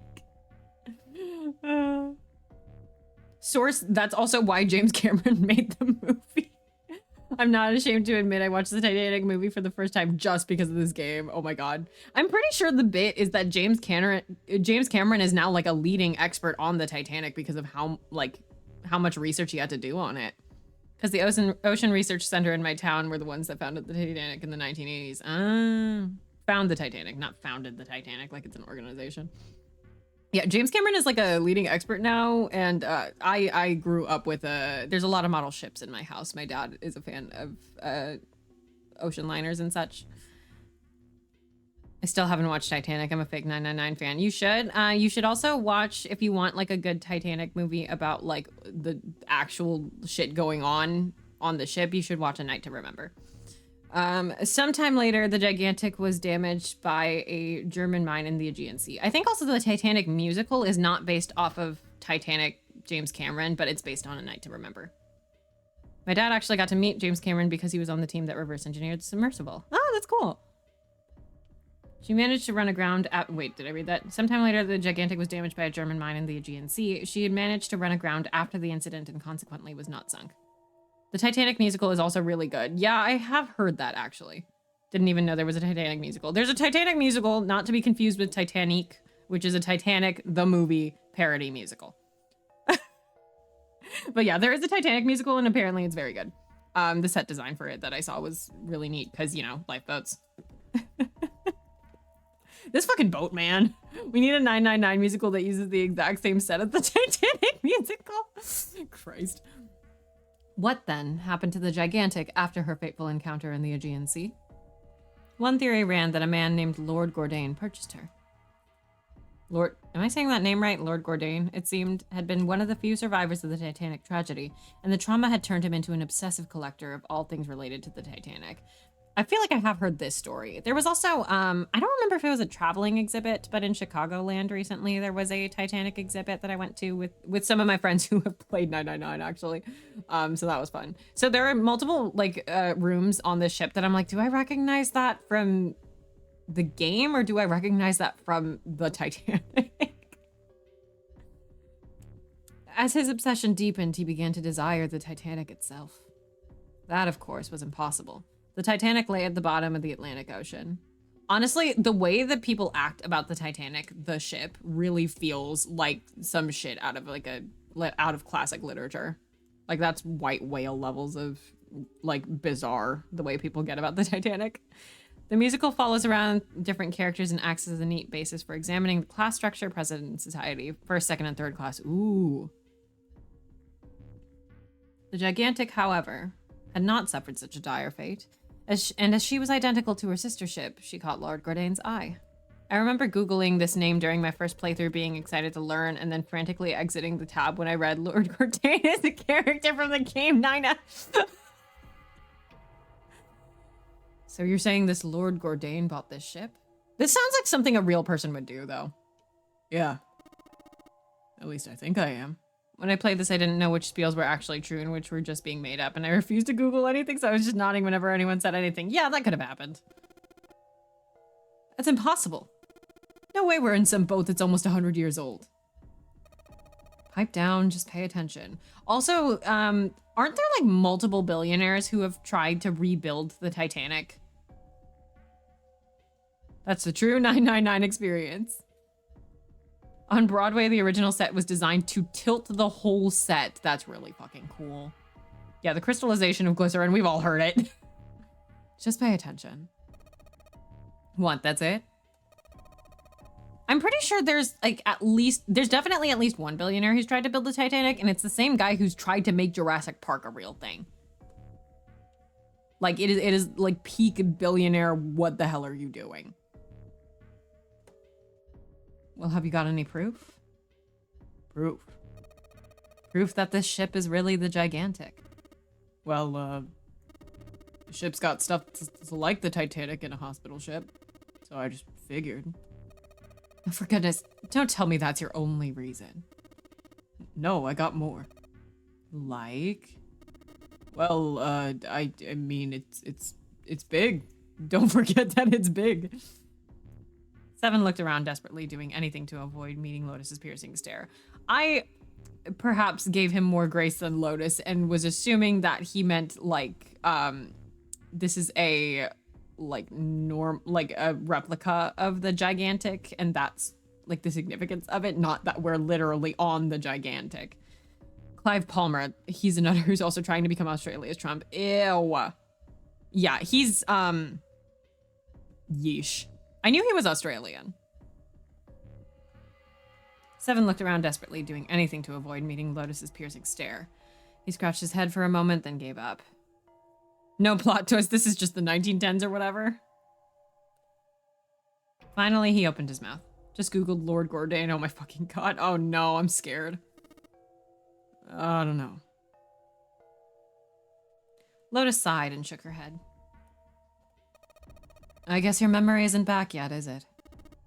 No, sorry. I am also scared hasn't finished the trilogy yet. Oh no. I don't like that. That's foreboding. Then, almost as if to save Seven from further embarrassment,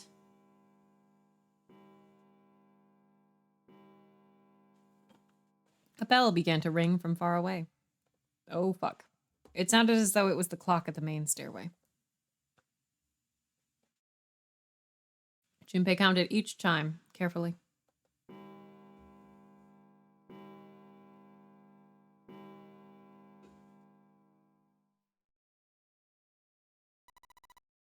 It's midnight. The first act of the musical leads up to hitting the iceberg, while the second act is the sinking. Goddamn. Then we still got 6 hours left, right? Let's just get moving. We gotta find that hardware the Reds are missing. That's all well and good, but where are we going to look? We've already searched the big patient room.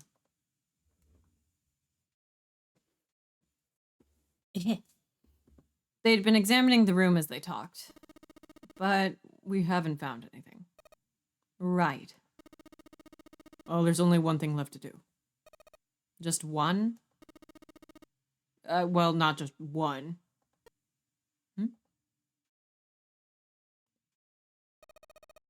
Wait a minute. Are you telling me we have to search all of these rooms? Well, you already checked some of them out before you came here, right? We each checked a single room, so 5 rooms in total. All right, then, there's 5 rooms we don't have to search. If we split up, it won't be that bad. Each of us can do 6 rooms apiece. We'll have the other 48 rooms cleared in no time.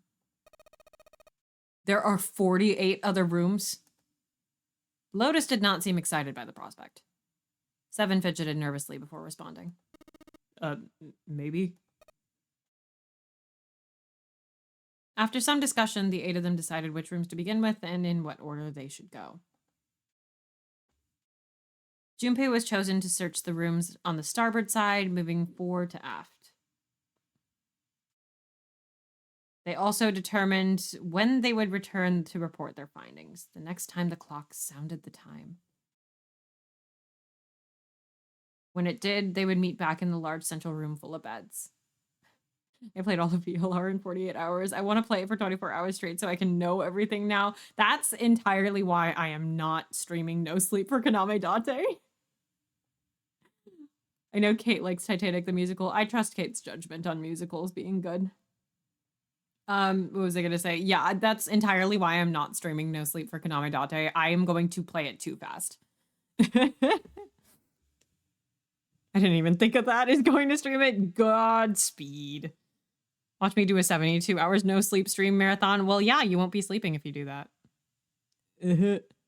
Anyway, they also determined that they would return to report their findings. The next time the clock sounded the time, I already read that. When it did, they would meet back in the large central room full of beds.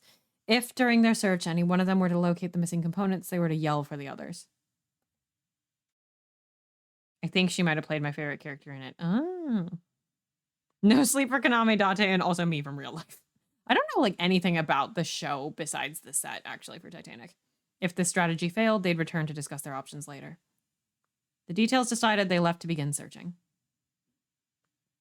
Sometimes I stream for 10 hours and an accident could not be me. my VLR experience, and I think I just have to accept that the same thing is going to happen with no sleep. Any Uchikoshi game, really. Yeah, this is like rough. Streaming an Uchikoshi game and like pacing it is hard. I want to keep playing. The details decided they left to begin searching. Out in the hallway they went, each to the rooms they'd been assigned. However, ADHD goes crazy. Sometimes I look up from my laptop and it's bright outside. This happened to me the first time I played The Great Ace Attorney and also when I was into Dragon Age. I say that like I'm not still into Dragon Age. I was talking about Varric Tethys today. When I was playing Dragon Age. I do have a friend who straight up had to stop playing Dragon Age because they would keep like not sleeping. Not Uchikoshi, but one time I got home from work, played Persona 5 Royal for 17 hours, and then went back to work. I also have been getting so distracted playing Date Everything. Great Ace Attorney, 17 hours is crazy, man. From far away, Junpei heard the bell ring. It did so only once. It was 1 a.m. Did not sleep or eat, probably. I don't remember. Wouldn't it be fucked up if we went back to the room and nobody else was there? Me with Uma Musume. Love those funky little horses. I've been seeing so much of the Horse Girl game lately. Like, I don't know if there was like an event that kicked it off. I know there was like one streamer like did a really big stream of it, but I also know that there's been an ad campaign rolling out lately for Uma Musume. So I've been like seeing a lot of both ads and like user generated content for Horse Girl game, and I don't know like why now, but I'm looking at it. If we really actually are in 1910, then we might run into Ryunosuke on his way back to Japan. He jogged through the entrance of the large hospital room to find 6 of the others already there. That is a decade off, my dude. I heard about it from the Twitter ads. They did some kind of giveaway leading up to the release, I think. That explains it. Yeah, anytime, so here is my terrible, cynical, I have an advertising degree thing. Anytime you see like, oh, a lot of people are starting to talk about this game on social media. My first thought when I see that, like if I see a game that I used to be more into suddenly come back, or I see a lot of people like suddenly yapping about a game, I'm like, are they pushing a new game soon? Are they like doing an event sometime? Is there a reason for that? With some exceptions. And also the knowledge that like some media just gets a renaissance on its own. I'm so susceptible to marketing schemes. It's embarrassing. The truth is that everybody is susceptible to marketing schemes, and assuming that you're not is a bad idea. Assuming that you're above them is not really like a healthy way to look at things, and also not realistic with how advertising works. We are all susceptible to marketing schemes. But what was I going to say? Some things do have a renaissance like on their own. House MD comes to mind, but also like there are reasons that those trends happen. And like, especially nowadays, I hate this phenomenon, but those like AI clip channels that just take clips from different shows and push them at different times. I've been getting a lot of Desperate Housewives lately that way. It's super annoying, but also it does unfortunately like work on me where I am reminded of things that I had been planning to watch, or like the clip slop, which the thing again, like nobody is susceptible to marketing schemes. I sound like a Zero Escape character now. Nobody is susceptible to marketing schemes, but is it extremely annoying to me that media literacy standards have fallen so far that it's expected that watching tiny clip versions of a show is the same as watching something presented in its intended like medium. Yeesh. And also those are made to generate money. Like they are farming the views on those and hoping that you stick around long enough to get hooked by work that they did not do. Anyway, you talk through the entrance of the large hospital room to find 6 of the others already there. Ace, Santa, Clover, June, 7, and Lotus. Who's missing? Snake? Wait, hold on. Ace, Santa, Clover, June, 7, Lotus. Junpei, where the hell is Snake? Love when they play annoying ass music over a clip with shitty auto-generated subtitles. Love equals that shit gets on my nerves so much, literally. Where's Snake? Where's Snake? They'd gathered in front of door number 8. Or perhaps to be accurate, they had gathered in front of the red next to door number 8. Had one of them found the missing piece? He's taking a nap. Where's Snake? What happened, guys? It was June who answered him. Where boy? Jumpy, look. She was pointing at the red. He pushed through the others until he stood in front of it. Well, haha, this is just like Metal Gear Solid. Has never played Metal Gear Solid. I believe you. Water break. Vacant. Where's Snake? Immediately he knew what she had meant. The display on the front of the red read vacant. Junpei sighed. Come on, guys, who was it? I thought we're supposed to yell if we found it. Well, Junpei wondered why she was hesitating. The others looked as confused as June, but kept their mouths shut. What the hell? What is up with you guys? They all knew something he didn't, and Junpei wasn't about to leave things that way. Finally, Lotus frowned and spoke. Well, that's the thing. We don't know. You don't know? When I got back, it was already like this. I just got the this is just like Metal Gear joke. God damn it. There was no one else here. That means I was the first one back, but the missing parts were already back in the red. Junpei looked at the bottom of the red again, just to make sure. The slot that had been open on the bottom was now covered with metal. Clearly, whatever had been missing had been returned. What about the other two? They're the same. Junpei quickly examined the other 2 boxes.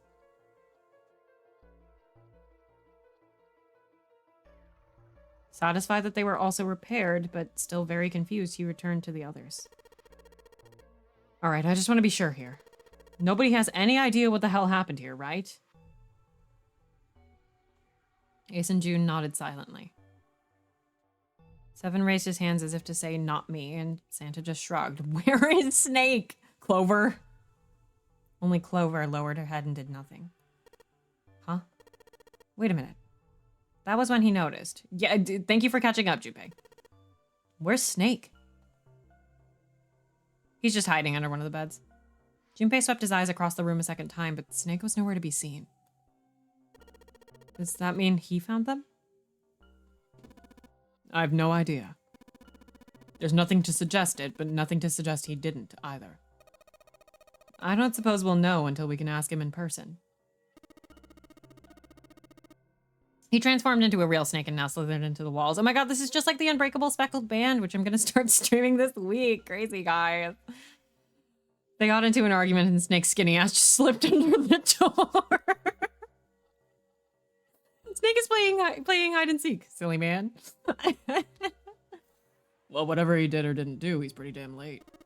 What the hell is he up to? Maybe he's lost? Yeah, well, that seems likely. Animorphs?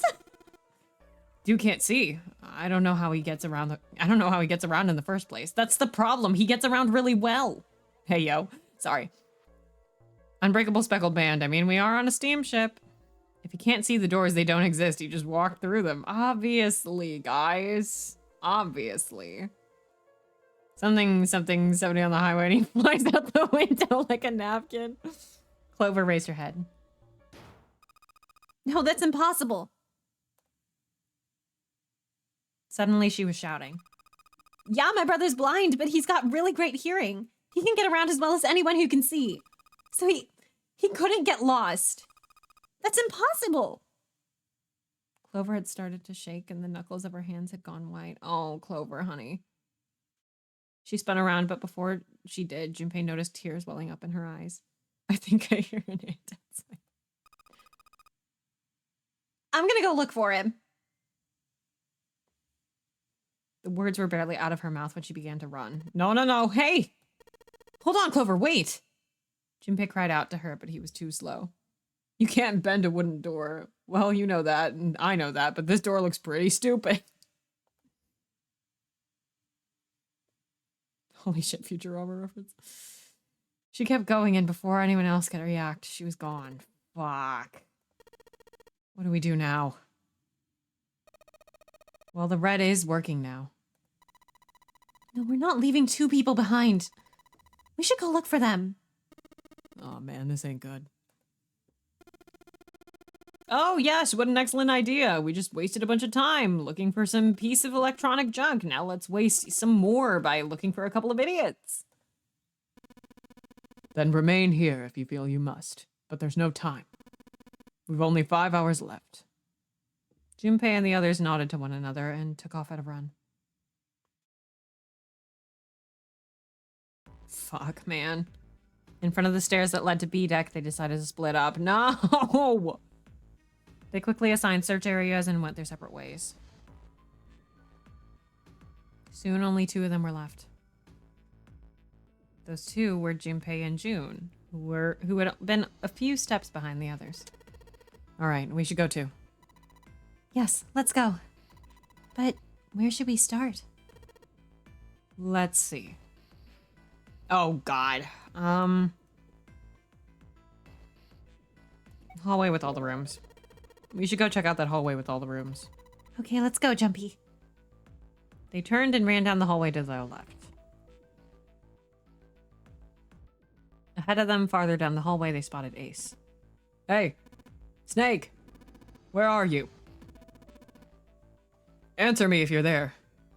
This is the most important decision in the entire game. Junpei paused. What did he want to do? Oh, Jesus.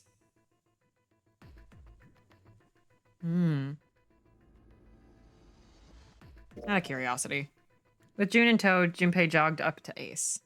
Hearing their footsteps, he turned to greet them. Ah, hello there. Snake is... well, that's obvious, isn't it? I assume you haven't found him yet either?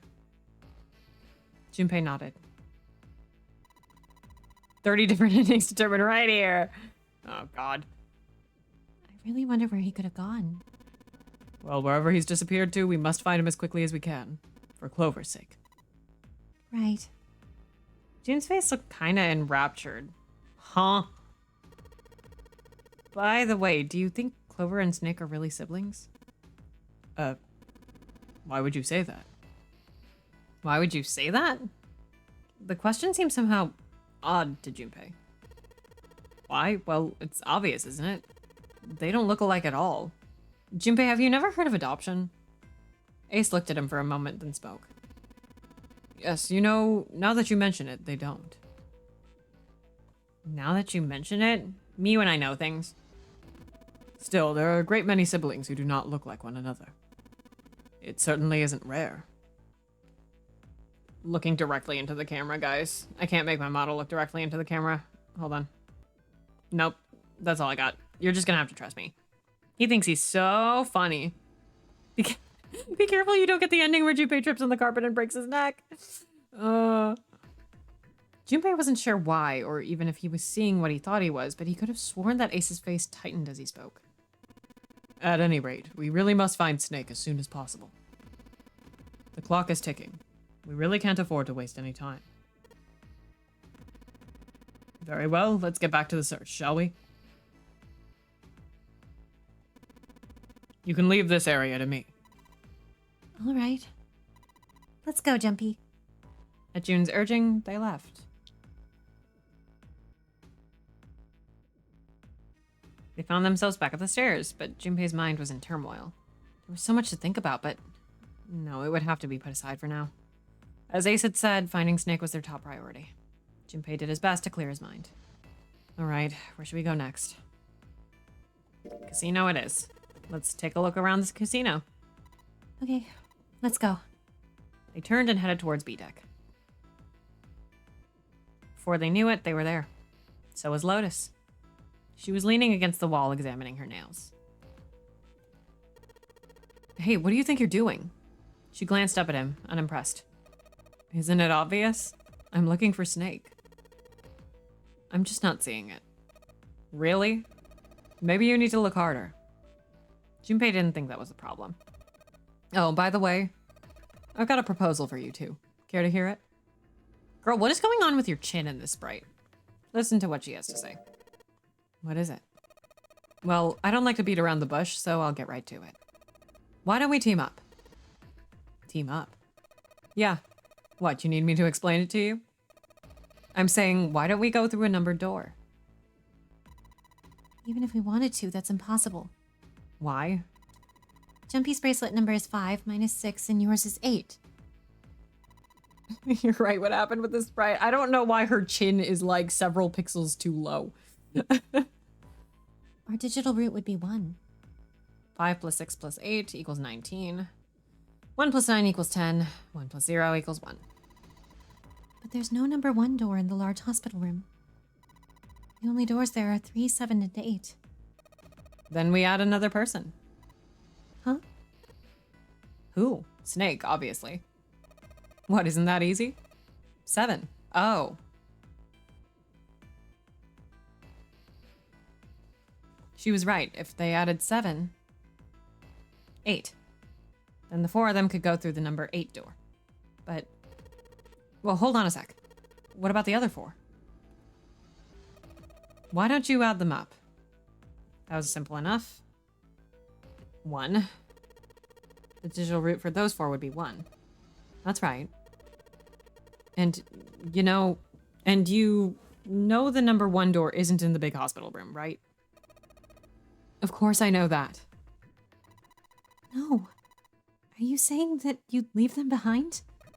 Of course not. What kind of a woman do you think I am? Once we get off the ship, we could come back and rescue them, couldn't we? Then we wouldn't really be leaving them behind. Don't try to lie to us.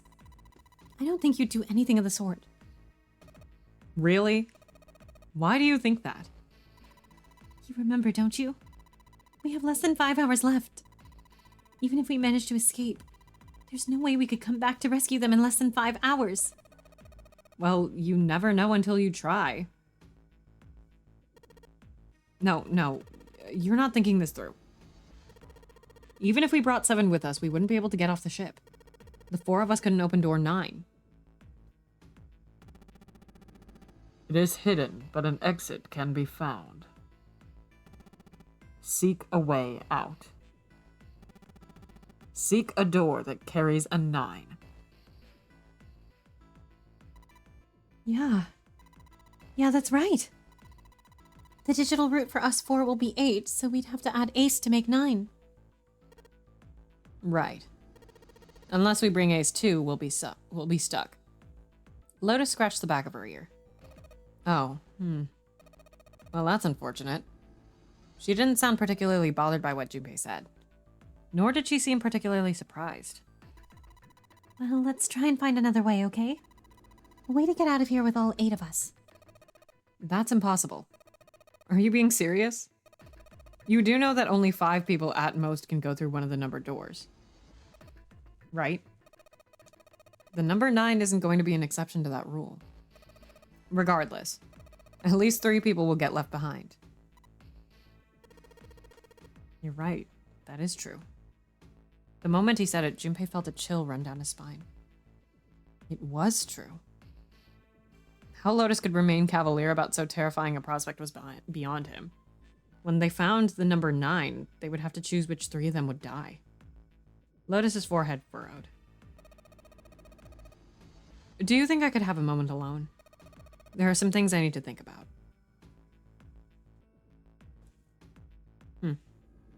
Junpei and June turned and began walking away from Lotus. Talking to her had left them feeling ill.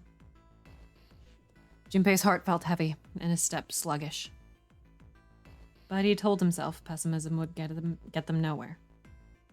So he forced himself to smile and turned to June. Let's just focus on finding Snake for now, okay? Yes, you're right. We can think about those other things later. Junpei nodded. All right, where should we go next? First class cabin. I'm back and now I have pizza pockets. Nice. Hell he's. Let's go take a look at the first class cabin. It's really close. They turned around and took off down the hallway to their left.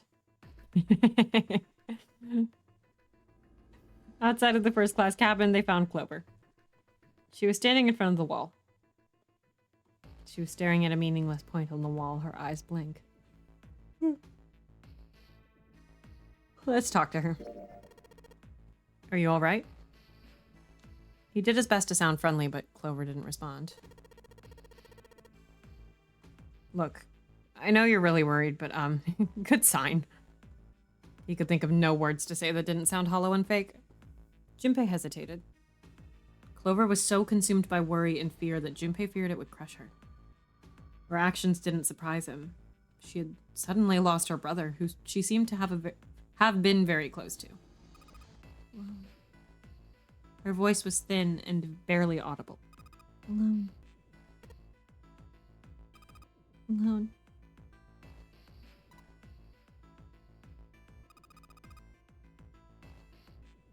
Kate was ensemble. What I was remembering that she loves my favorite song in the show. Ah. I said, leave me alone. Suddenly she was screaming. You're so annoying. Just go away and leave me alone. Just looking at you guys is pissing me off. Go away, okay? Just go somewhere else. Stop bothering me. Junpei was taken aback. Such anger and hate. June's eyes had gone wide with surprise as well. Why are you still here? Didn't you hear me? Fine, forget it. If you aren't gonna leave, then I'll just... All right. Let's go, June. Yeah. They turned and left Clover. As they did, Junpei glanced back over his shoulder to see Clover wiping tears from her face. Clover had driven home the misery of their situation, but Junpei told himself that getting depressed would get him nowhere but... Getting depressed would get him nowhere but depressed. For Clover's sake, they had to find Snake, and fast. He did his best to push away the misery and depression and forced a smile. So, where do you think we should go next? I wonder. We already did the casino, hallway with all the rooms, back to the large hospital room. Yep. Wait, why are these even, like, still options? What?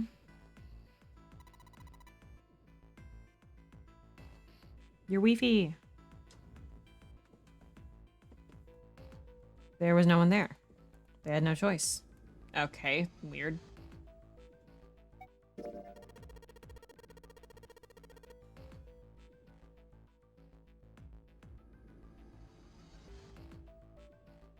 No sign of anyone. Snake, of course, was nowhere to be found. They would have to look somewhere else. But where? Oh, okay, I guess it just does that. Back to the hospital. Why don't we go back to the big hospital room? Okay. Let's go then. They turned and headed back toward the large hospital room. On their way to the large hospital room, Junpei and June noticed Santa standing next to the number 3 door. Junpei paused. What should Junpei do? Talk to him. Junpei and June walked up to Santa. What are you doing? What, you can't tell? I'm checking out the red. Why? Is something bothering you? What, it's not bothering you? Huh? The guts of this red. Why wouldn't you wonder who the hell put it back in here? Yeah, that's true. Well, I'm curious too, but... Who do you think did it? Santa's eyes narrowed as he looked at June. She shook her head. I don't know. Well, what about you, Junpei? Who do you think fixed this thing for us? Logically, Snake. Well, it seems like it would have to be Snake, wouldn't it? Maybe he got back here before any of us. You found the parts somewhere, put them back, and then went through one of the numbered doors. No, that's not possible. You have to authenticate it with at least 3 people or the red wouldn't open the door. There's no way a single person could get through there by themselves.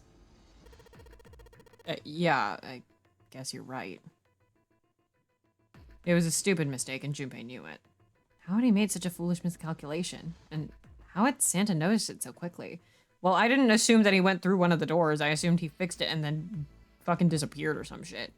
Perhaps he just wasn't as clever as he used to be. Twitch, please let me in. Oh no, Naria. Rest in pieces.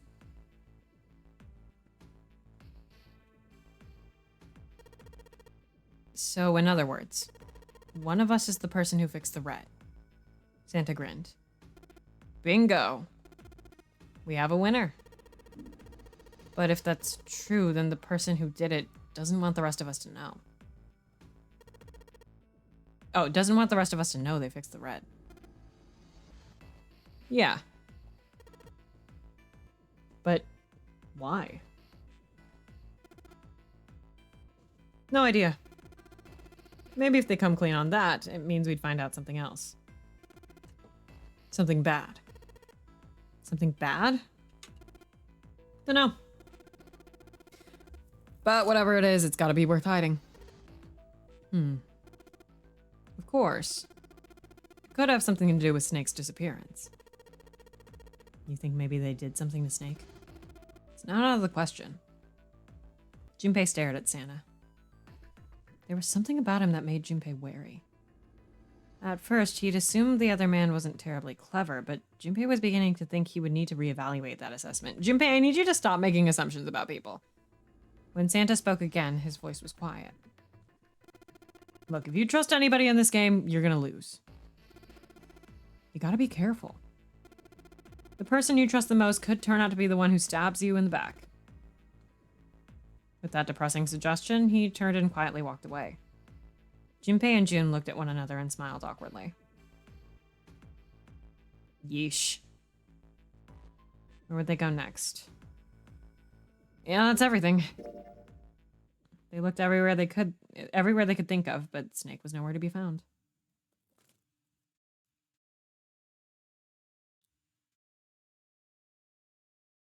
Lotus looked around at 6 frustrated faces and spoke.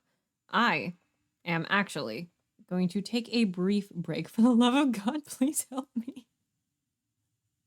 I assume you refreshed the page. Gonna head off. Have a good night, all. Good night. Thank you for stopping by. Yeah, I'm gonna take a brief break while the ad break is still going. Everybody hydrate or dihydrate. I'm gonna go to a snack, actually. Yippee.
I'm back. I have cheesed stick. I'm back with a snack. Which is unfortunate because there's a lot of reading to be done. Right. Lotus looked around at 6 frustrated faces and spoke. We can't keep looking for Snake. Wherever he is, he's not here. We need to get moving. Junpei couldn't disagree with what she was saying. Snake seemed to have completely disappeared. There was no point wasting any more time. The others seemed to be having similar thoughts, but they stayed silent. There we go. I was like, my lip sync was stopping again. Finally, 7 spoke. Can't get my Wi-Fi to work, so intermittent freezing while using cell data it is. Oh no. We don't got a choice. Lotus is right. We're not gonna find Snake. There's a problem, though. We gotta figure out who's gonna go through which door. Yes. I have a proposal. She walked back and forth across the floor, her heels clicking against the wood. Those are her heels clicking. Finally, she stopped.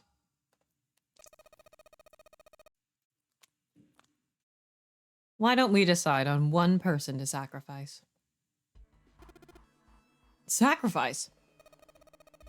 Well, perhaps that's a bit of a harsh word, but yes.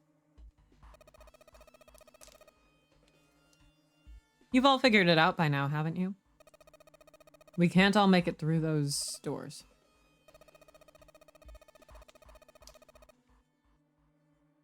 If we split into 2 teams of 4 and 3 people respectively, then 3 people will be left behind.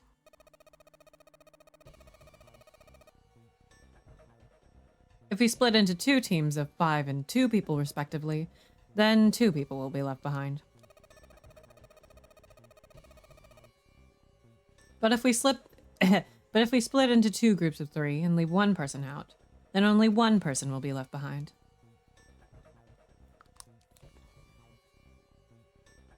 Leaving behind 3 people with 2 teams of 4 and 3. Wait. I'm not doing that math, I'm not sure. Junpei wasn't quite sure that was true. Wait a minute. 2 people get left behind if we split into 5 and 2. And 1 person is left behind if we split into 3, 3, and 1. I got that part. You can't go through the numbered doors with any less than 3 people. But if we split into 4 and 3, then why do 3 people have to be left behind? Just run the numbers. Let's say we go through the door with 1, 4, 5, 6. Who's left over? That would be 3, 7, 8. What's the digital root for that? 9. Exactly. But door 9 isn't here, right? That means 3, 7, 8 won't be going anywhere. That was just an example, of course. There are a lot of different combinations, but the result will always be the same.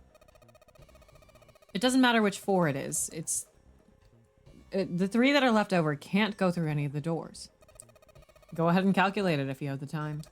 You'll see. Anyway, that's how it is. Now, if we can get back to my proposal. We only have to sacrifice 1 person if we split into 3, 3, and 1. When 7 spoke, his voice was strained. Then, you're saying we gotta decide who's gonna stay behind? Yes, we do. Given our circumstances, it's logically and morally the best solution. If the other 6 are to survive, then 1 person has to sacrifice themselves. No, that's too cruel. What's so cruel about it? To just sacrifice someone like that. Then what's your plan? Maybe we should sacrifice 2 people instead of just 1. That's not what I meant. We shouldn't sacrifice anyone. I told you, that's impossible. Wake up. Whoa, whoa, calm down, you two. With a number. Santa stepped between Lotus and June. Look, what Lotus is trying to say is that you should aim to bring the greatest amount of happiness to the greatest amount of people, right? Exactly. That's how democracy works. And for that reason, I think the only fair way to decide who will be sacrificed is through a vote. Utilitarianism. What do you think? Oh, that's terrible. I will say this situation is a little bit less of like an Omelas situation and more of a, would you like to sacrifice one person or 3 people? Like it's more of a trolley problem, I feel like, than an Omelas situation. I'm not asking you. Just shut up. What about you, Santa? Me? Well, I agree, I guess. Service so bad the ads are freezing too? No. All right. That's 1 vote for. Counting mine, that's 2. 7. I can't say I agree with you, but we don't exactly have a choice. If we don't do something, we're all gonna die. Glad to see you get it. I like Lotus. I like Lotus, and I can see why she might not be well liked. If that's, you know, true. I don't really know about fandom perception. Maybe we should sit here and talk about it for another 2 hours. If I can get 1 more vote, then it's decided. What about you, Clover? This is a fucked up way of deciding a vote, though. Clover had moved away from the group and was sitting on one of the beds. Everyone hates her, but she's literally right. Lotus, get behind me. That's what I'm saying! Her whole body drooped. Junpei didn't know if she'd even heard Lotus's proposal. Lotus walked over to Clover and gently laid a hand on her shoulder. She's right, but she's also a woman. Your brother has to be behind one of the numbered doors. We searched everywhere, but we didn't find him. Doesn't that mean he has to have gone through one of them somehow? Either that or he's floating in the water, my dudes. Clover slowly lifted her face. Let's go look for him together, okay? If we sacrifice 1 person, then we can go look for him. This is a totally normal way of handling the vote. You agree with me, right? Clover nodded once. The motion carries. Lotus spun around and walked towards Junpei. Now let's start a vote to... That won't be necessary. Ace had barely spoken for Lotus's entire speech and everyone jumped a little. 6 pairs of eyes turned to look at him. He didn't seem to notice or even care. Gotta head out soon, but I enjoyed the 999. See y'all next time. See y'all next time! I will stay. That should solve our problem, yes?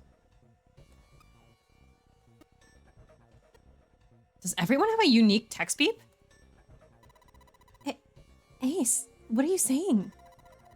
No, you can't do that. That won't solve anything. June's voice shook, and she looked around desperately for someone to agree with her. Ace simply looked at her. June, I'm afraid you may have misunderstood me. I said I would stay, but I never said I would sacrifice myself. Huh? I trust you. Each and every one of you. I believe you'll come back for me. That's also a little bold, Ace. Whoa, whoa, whoa. There's optimistic and there's just nuts. Those doors only go one way. You go in, you don't come out.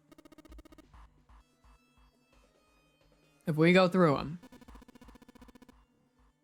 you won't be able to return, correct? Yeah. True, but that will not be the case once you've escaped from the ship. What? Please, I beg you. Once you've escaped, come back and rescue me. Ideally within the time limit Zero has given us. No, that's ridiculous. There's no way we could get back in time. Finally, Junpei could hold his tongue no longer. We've only got 5 hours left. We don't even know where the hell we are. How on earth are we gonna find someone to come and rescue you? Then perhaps you would prefer to stay instead of me. Or perhaps you would be willing to leave June behind.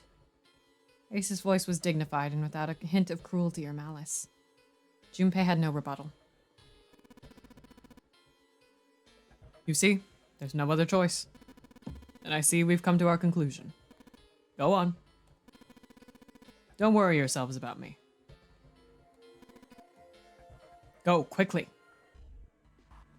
Junpei stood frozen by indecision, unable to move. June bit her lip so hard that Junpei feared she would break the skin. Santa stood against a wall, calm and aloof. Seven tore his beanie from his head and turned it over anxiously in his hands. Only Clover stared at Ace, with an expression Junpei was unable to decipher. Lotus's attitude, however, was different from the others. Good. Let's accept his kind offer, then. She smiled, her eyes bright. Ace answered with a smile of his own. Good. I think this is the best for me. Perhaps I'll be able to take a nap. This new delay is insane, God, area now. Perhaps it's my age, but I get so tired easily these days.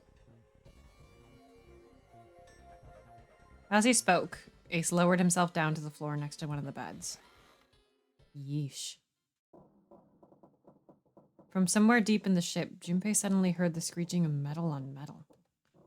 It was almost as if the ship were screaming. Would it really hold until their time limit was up? Already, D-Deck was flooded. In the sudden silence, the only sound was the sad metal wail of the ship. Unsurprisingly, it was Lotus who spoke first.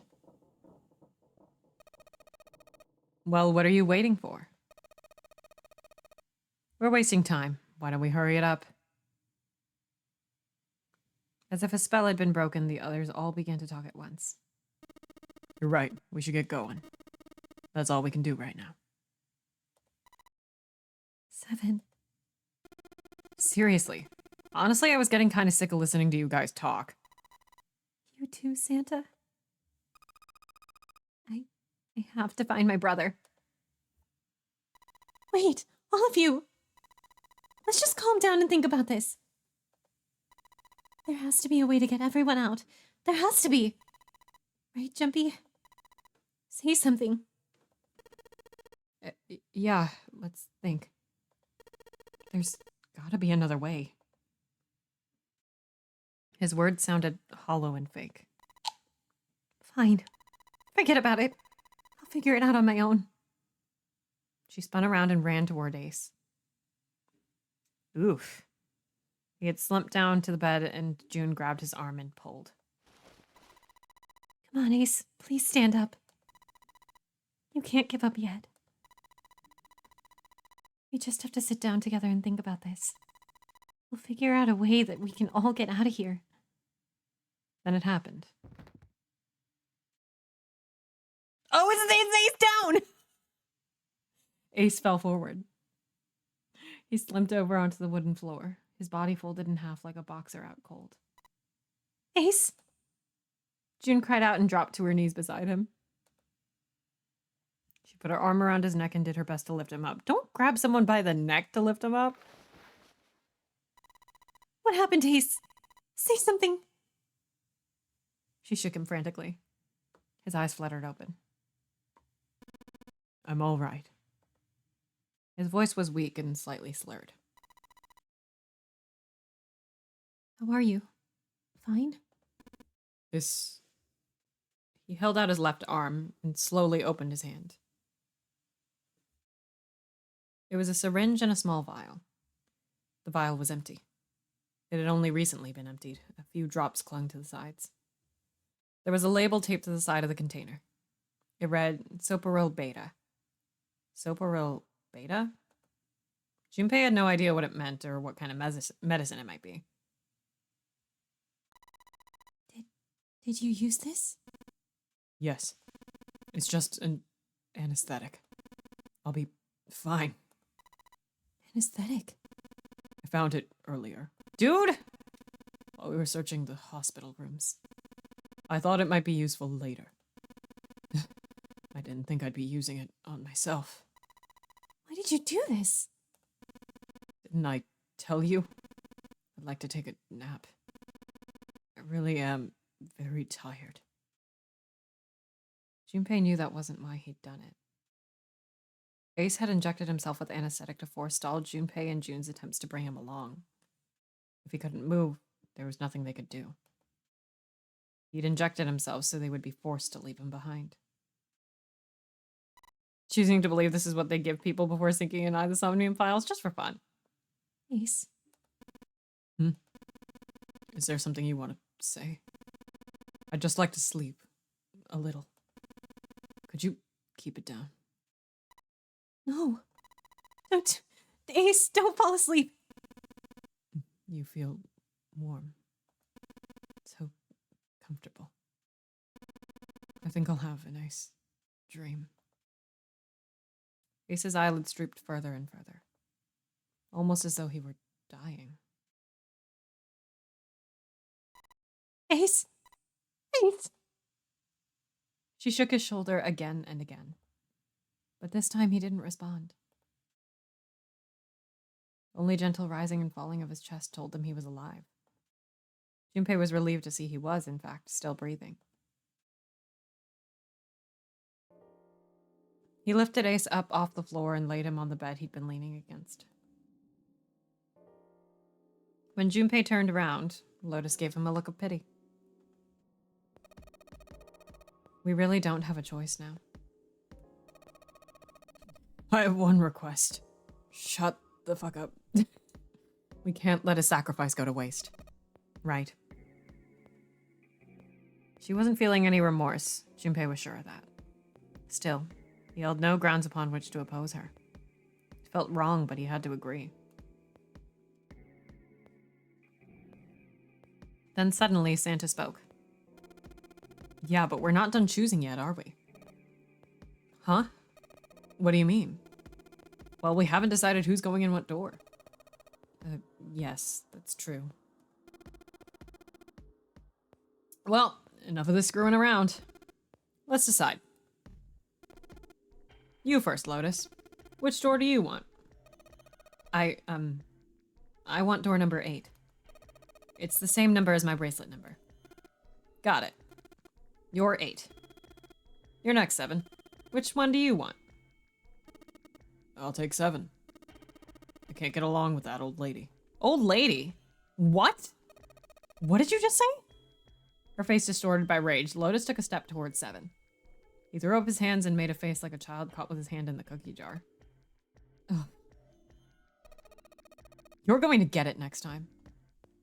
She shot him a glare that would have melted steel, then turned and stalked off. All right, who's next? Santa's gaze moved across the 3 people left. Finally, they stopped on Junpei. Junpei, which door do you want? At last, Junpei's mind was already made up. Oh shit, I have to pick one? Hold on, I'm trying to do math here. Oh god, I don't want to do all that math.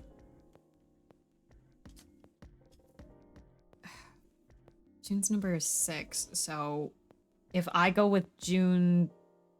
No, wait, that's not right. 3 people need to go through...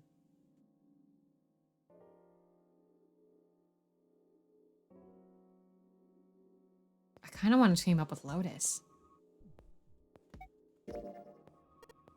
I think I'm gonna go with door 8. Okay, 8 it is. Yeah. All right then, that means June's gotta go through 7. What? Why? What? Santa grimaced and muttered angrily to himself, but finally began to explain. If the 6 of us are gonna keep going without leaving anyone behind, there are only 3 ways we can do it. Plan A. Go through 7 with 3, 5, 8. And go through 8 with 4, 6, 7. Hold on, okay. This is Santa, Junpei, Lotus. Wait, right? Yes. And then this is Clover, June, 7. Plan B. Go through 7 with 4, 5, 7. So that is Clover, Junpei, 7. And Santa, June, Lotus. Plan C. Go through 7 with Santa, June, 7. Immediately forgot 7 existed, sorry. And Clover, Junpei, Lotus. I like Clover, Junpei, Lotus. And that's it. Those are our only options. In other words, 3, 4, and 7... 3 and 4 and 7 and 8 can never go through the same doors. You get it now? As Santa finished, June looked over at Junpei, tears welling up at the corners of her eyes. Oh no. You're saying we aren't going to see each other again for a long time? Junpei felt just as June did. He wanted to be at her side through whatever trials they were preparing to face. But he knew if they were to survive, he had to swallow his feelings. In order for the 6 of them to move forward, he and June had to be separated. He looked at June. He was scared to lose her, but he swallowed, steeled his resolve, and did his best to smile. Hey, come on, you're making it sound like we're never gonna see each other again. We gotta split up, but only for a while. This is just like when we went into the 4 and 5 doors, remember? We got split up then too, but we all met back up. I'll bet 7 and 8 are just like that. You mean they're connected somewhere? Yeah, probably. Probably. She didn't sound very hopeful. It was 7 that interjected. I'm sure they're gonna connect somewhere. Why? What makes you think so? If they don't connect, neither team can get through door 9. In other words, the game would end right here. Zero's been on top of his shit so far. I don't think he'd blow it now. I'm damn sure that son of a bitch wants to have his fun as long as possible. He's not gonna end this game until we get through the 9 door. June said nothing. The tears were gone, but her eyes were still sad as they looked at Junpei. He met them and, with what reassurance he could manage, laid his hand gently on her shoulder. Everything's gonna be fine. We're gonna see each other again. I promise. June bit her lip and gave him an almost imperceptible nod. Yes. Promise? Her voice was barely above a whisper. Santa's voice shattered the moment. Ugh, you guys are done, right? He stretched and continued. Anyway, that's pretty much it. Clover and I will both go into separate groups. I figure I'll take 7 and Clover can take 8. Any problems with that, Clover? Clover looked away and was silent for a moment. Whatever. It was more of a dismissal than an agreement, but Santa didn't seem to care. Oh no, I have to sneeze. Okay, woo. All right, we're ready to go then. Let's move. At Santa's command, the group split and headed for their respective doors. Santa, 7, and June walked towards door 7, while Clover, Lotus, and Junpei headed out for door 8. For a long moment, they stood in front of the door. Then Lotus laid her hand against her chest and turned to Junpei and Clover. Are you ready? Yeah. Yes. Then shall we go? Let's fucking go. The girlies and Junpei, I guess. The door had opened. A narrow hallway stretched out before them. Lotus and Clover leapt through the door. The moment they did, their bracelets beeped. The detonators in the bracelets had been activated. Junpei stepped forward to follow them. But as he was about to step over the threshold, he stopped. He looked to his left, toward door 7. June stood there, a mirror image of Junpei. She turned and looked towards him. Their eyes met. They nodded. Their farewell took almost 1.5 seconds. Then someone took hold of Junpei's arms and hauled him bodily through the door.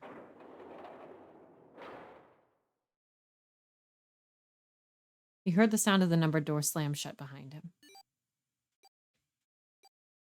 His bracelet gave a cold electronic beep. 81 seconds left. Hurry! Lotus snapped at him and ran to the dead. Junpei and Clover followed her as fast as they could.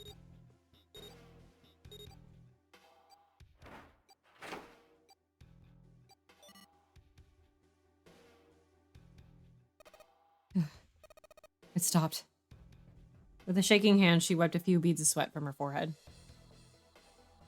Clover, however, was calm. Aloof, perhaps. Pointless. She muttered to herself without emotion, and began to walk down the hallway, leaving behind a confused Junpei and Lotus. Lotus watched the girls receding back with a mix of frustration and curiosity. What an unpleasant girl. I bet she's not very popular with the boys. Her sarcasm seemed a little more biting than was perhaps necessary, but she sighed and started off after the younger girl. After taking a moment to catch his breath, Junpei followed. It's kind of so much time. Oh god, the delay in area. The hallway made a number of turns before coming to a dead end. Set into the wall on the left side was a large iron door. For a few minutes, they stood in front of the door, examining it. Above the door was a plate with the word laboratory engraved on it. That's not a good sign. A laboratory, huh? That doesn't sound very pleasant. I don't like the look of this place. Me either, but there aren't any other doors. It's not like we have a lot of choices. Junpei. Huh? Please, you first. Junpei suspected her politeness was motivated by something other than respect. If my chat delay had to find the dead, we would all explode. Ugh. Junpei muttered to himself and pushed open the iron door. I'm not looking forward to laboratory. His first steps inside were tentative and careful, but as he examined the room, it became clear that there was no imminent danger. Lotus followed him in, and Clover brought up the rear. Oh. That's the sinking room. That's Abyss. Hello? That's Abyss. The room they found themselves in was divided by into two separate areas by a curved wall. A thick glass window built into that wall made it possible to see the other side of the division. Junpei walked to the window and looked through. What the hell? He wasn't sure what else to say. Yeah, me too, Junpei. Ugh. Worse, actually. In the center of the room, shaped like a quarter circle, a mannequin lay on what looked like a medical exam table. That looks so creepy. Junpei jumped a little. He hadn't noticed Lotus come up next to him. You don't think that thing is suddenly going to sit up or something, do you? Well, I don't know. I mean, look at all those cables sticking out of it. If we press the wrong button, I don't know. Stop it. Just thinking about it is terrifying. She was gripping her arms, the knuckles on her hands white. That scares her that much? It was then that Junpei noticed Clover. She was still standing near the entrance of the room. Her face had the appearance of calm, but it was drawn and somehow sad. Junpei, you have 6 minutes. There was something almost pitiful about her. Junpei walked over to her and, as kindly as he could, spoke. Are you okay? Clover looked away. What are you talking about? What?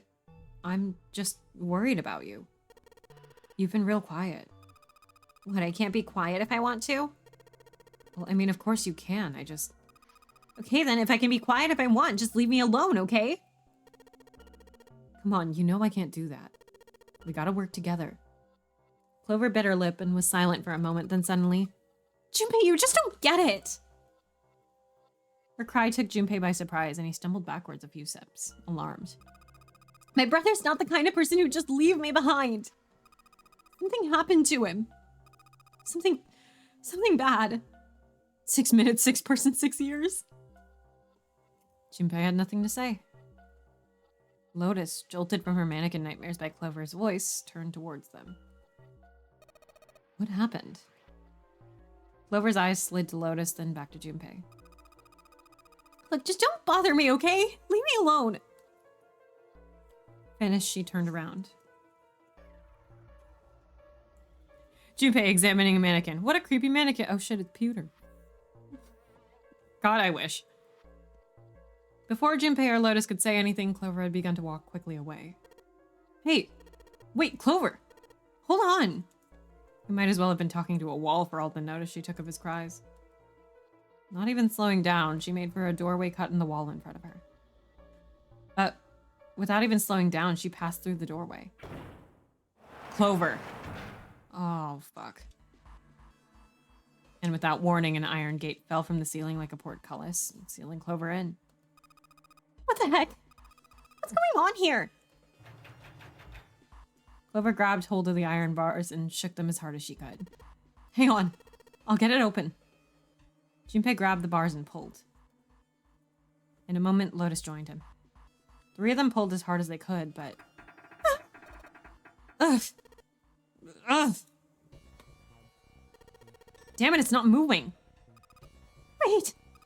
Are you just gonna give up just like that? No, I'm not giving up. This has gotta be another one of Zero's puzzles.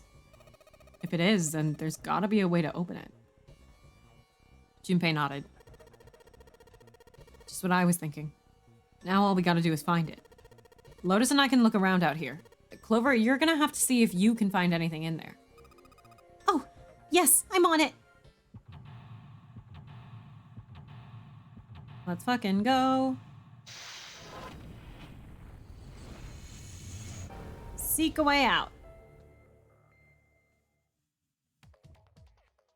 Ugh. All right, hold on. Let me look at that again. All right, not a very large one. Junpei, do something, please. Quick, figure out how I'm gonna get out of here. What if we just keep looking at it?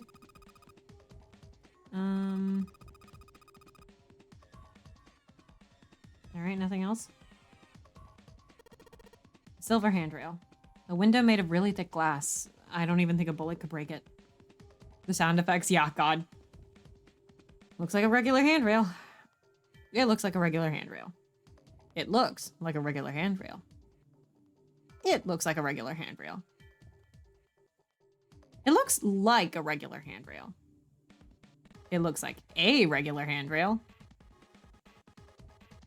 It looks like a regular handrail. It looks like a regular handrail. So it's just stupid. Oh, Christ. A whole bunch of steel lockers. The 9 on the right all have little red lights on them. Red lights, huh? Well, can't hurt to give these babies a try. Yep, just as I thought. Locked tight, all 9 of them. I wonder if there's anything important in there. Oh. Huh, ethanol. Ethanol. I wonder if this is for antisepsis. Oh, it says anhydrous ethanol. Anhydrous? Is that different from the regular ethanol? Come on, that's common knowledge. Anhydrous ethanol is a powerful cleaner. It can even erase marks left by a permanent marker. A big pair of breasts are sitting behind the reception desk.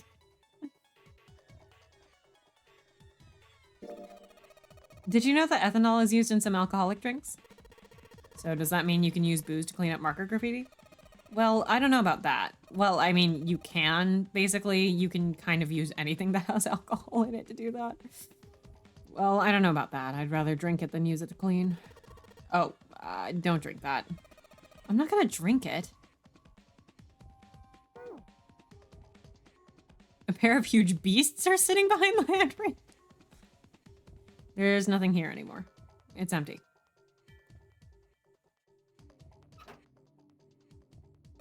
These lockers are a little larger than the ones on top. Let's see if there's anything useful in here. And no, nothing.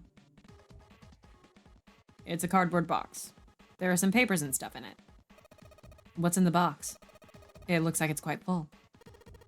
As far as I can tell, it's a bunch of notes about some kind of experiments, but it's all really technical and stuff. I don't really get it. I think autocorrect did us a favor. This is the computer. The power isn't on. Well, there is a power button. This is a waste of time. What? I don't see a power cable. Oops. Yeah, you're right. No power cable. This thing isn't even connected to a main computer, though. It's got a monitor, keyboard, mouse, but that's it. Just sticking the power cable in isn't going to do anything. Oh, I don't know about that.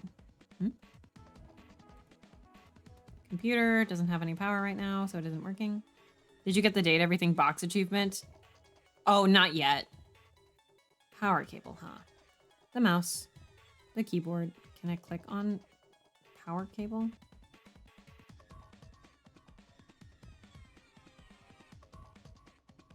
Do I have to go under the...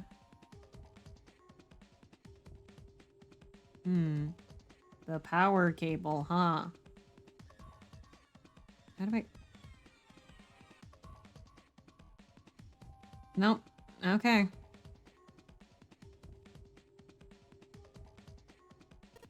This is a keyhole. This looks like a keyhole for the activation key. I think this thing's supposed to power that machine in the other room. Well, it doesn't appear to be doing that.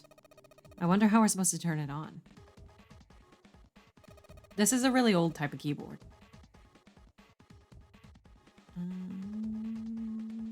Yeah.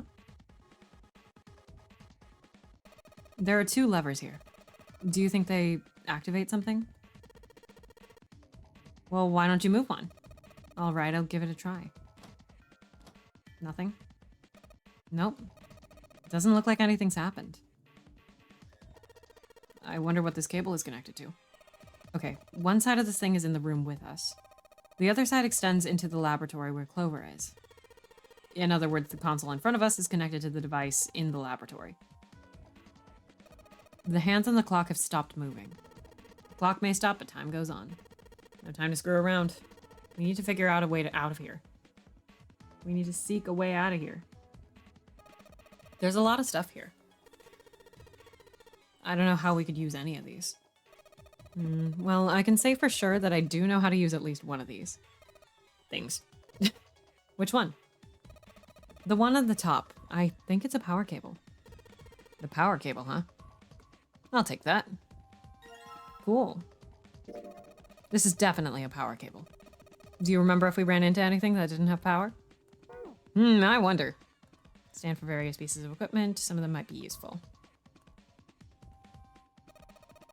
This looks like the control for some kind of electric lock. The red light is on. Then it's gotta be locked. There's a green light just below it, although that one isn't lit. I bet it'll turn off if we can unlock it, right? Yes, but how are we going to unlock it? There's no keyhole, no card reader, and no keyboard for putting in a password. I have no idea. Looks like this door is the exit. The door on the right just goes to the laboratory. Nope, this door isn't going anywhere. No dice. It won't open. I mean, that's just about as much as I expected.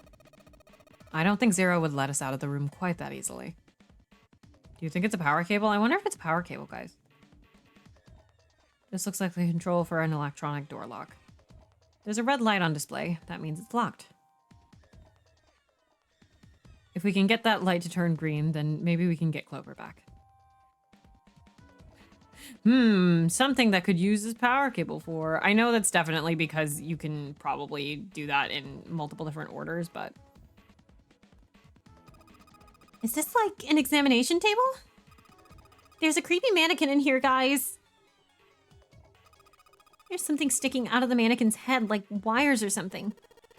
What the hell were they doing in here? Huh? Why is she all quiet now? They were doing experiments on humans. Probably. Oh man, now she looks sad. I wonder what this is. This thing here looks like a voltmeter. And this is the control for that? Gosh, there's so many dials. Is this the fucking Milgram experiment? Why don't you try turning one of them on? Or turning one of them. Mannequin Skywalker, boo. Nope, nothing. There's no power here, guys. I turned the dial a whole bunch, but even if I turn all the switches on, nothing happens. I think this thing is a monitor for whatever experiment they were running here. There's a bunch of stuff on here, like resistance value and voltage. The power's off, so there's nothing on it right now. I wonder what they washed here. There are these weird colored stains all over the sink. Anything unusual in that machine? Well, I don't know, you know? There are a bunch of cords hanging from the bottom of it. Jeez, this is a lot of cords. It looks like they all go over here into the mannequin's head. So the device and the mannequin are connected. What the hell are they doing in there? Oh man, back when this laboratory was active, that wasn't a mannequin in there, I bet. It was a real life human on that table. I wonder what... No, I don't want to think about that. There's a mannequin lying on the exam table. I can't really see it very well from here, but it looks like there are a bunch of electrodes sticking out of its head. I don't know what kind of table this is, but part of it's all black. There's a pen lying over here. I think someone probably used it to make the table black. Well, if they only used the pen on one part of it, there's probably something underneath all that pen. Ah, we have to get the ethanol to Clover. Clover, do you think you can erase it? Yeah, sure. Oh, this is a permanent marker. Junpei, do you know how to erase ink from a permanent marker? Erase ink from a permanent marker, huh? Give me just a minute, Clover. I'll be right back. Those are the stairs I just came down. The bars and the gate are just above me. They're doing this to me tomorrow? God. Guess this drain is for water, huh? Well, there's nothing here. Anything else? Nope. Short flight of stairs. It's a rack. There are a bunch of cables on it. Somebody cut the outer stuff off the cables. I can see the wires inside. All right. Well, I wonder if the grate is small enough that we could toss something to Clover. I don't think so. Clover, use this ethanol. You should be able to wipe off that permanent ink with it. What am I gonna wipe with? Well, your clothes, of course. Kidding, just kidding. Please don't look at me like that. You're scaring me. Anyway, could you wipe off that permanent ink? Look, Clover. Right now, at this moment, you're the only person we can depend on. I'm trusting you with this. You trust me. I feel kind of special. I have to get Clover out of here now. Okay.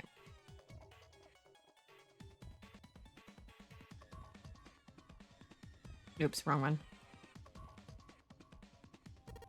Clover, can you use the cloth on the table? Use... Huh? Soak it in ethanol and use it to wash off the stuff from the permanent marker. Okay? Right, okay, so I gotta soak the cloth with ethanol. Well, she's got the cloth, but seems to be having a little trouble with the bottle of ethanol. When she's ready, I should ask her to get to work on that stuff on the table. Soak the cloth in ethanol and... Junpei! It's working! It's wiping the permanent ink off. Huh? There's some kind of weird drawing under all the permanent ink. What's the deal with that drawing Clover found? Maybe I should ask her to take another look at the table? Why do they make us keep clicking on it instead of having it all be one dialogue? I wonder what this is. There are a bunch of numbers in some kind of grid. Oh no, this is gonna be Nirvana Initiative all over again? I can't see it from here. Clover, you got a pen and a notebook, right? Could you write those numbers down and hand them to me through the bars? Okay. Roger. Stuff on the table seems like it's some kind of hint. Okay. Back to the bars. Here, Junpei. I wrote down all the numbers from the desk on here. Paper with numbers on it acquired. New material has been added to the file screen. All right, let's check out our items. That's not it. File screen. Clover's note. Oh.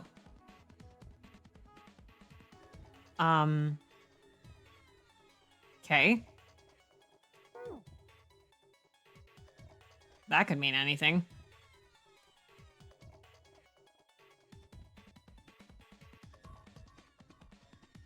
This is the computer. It doesn't have any power right now, so it isn't working. Power cable, huh? Oh, I wasn't using the right item. Hold on. Power cable. This monitor doesn't have a power cable, so one end of this cable needs to be connected to a monitor, and the other end needs to plug in under the desk. All right, let's just slip you in. Yo. Huh? Well, shoot, I can't use this. Ooh, paper with numbers on it, my favorite. Because they needed to provide gameplay. It's the same gameplay, though. What's wrong? This cable has 3 prongs, but the socket only has 2 holes. It's not gonna fit, is what I'm saying. In other words, we're gonna need a plug to change the power cable to one with 2 prongs. That's right. All right, couple vertical lockers. There isn't anything useful in them. Whole bunch of lockers, 9 of them are locked. Well, I guess that's all there is. Cardboard box filled with papers.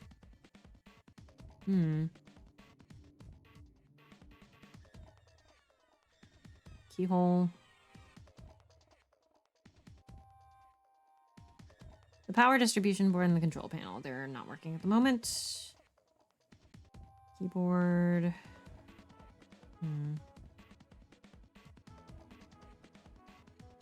The only thing about the room that's changed is the lever is down now. Not very impressive. It's a clock. The hands have stopped, so we don't know what time it actually is. Stand for various pieces of equipment.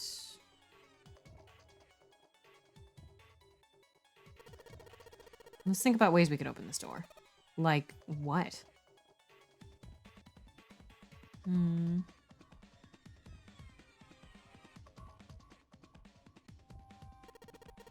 Hey, Clover, there's a door over here, too.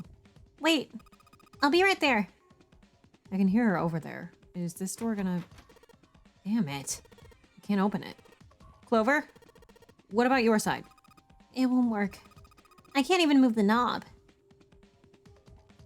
The control device for the electronic door lock.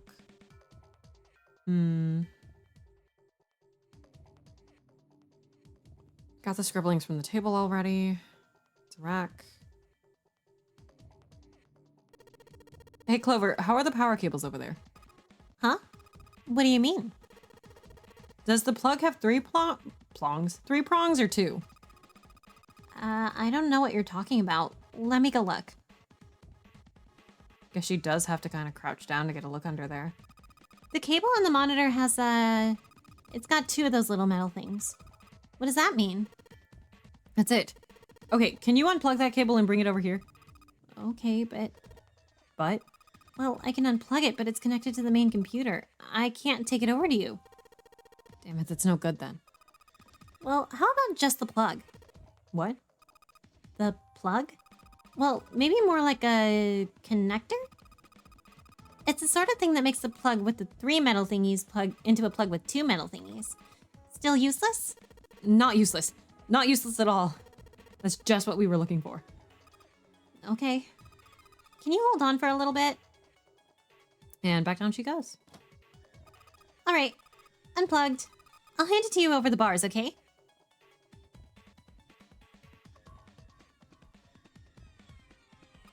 Here you go. The two-prong plug. Thanks. Excellent. This is the 2-prong plug that we can use to convert the power cable from a 3-prong cable into a 2-prong one. Okay. Put the 2-prong plug onto the head of this power cable. Excellent.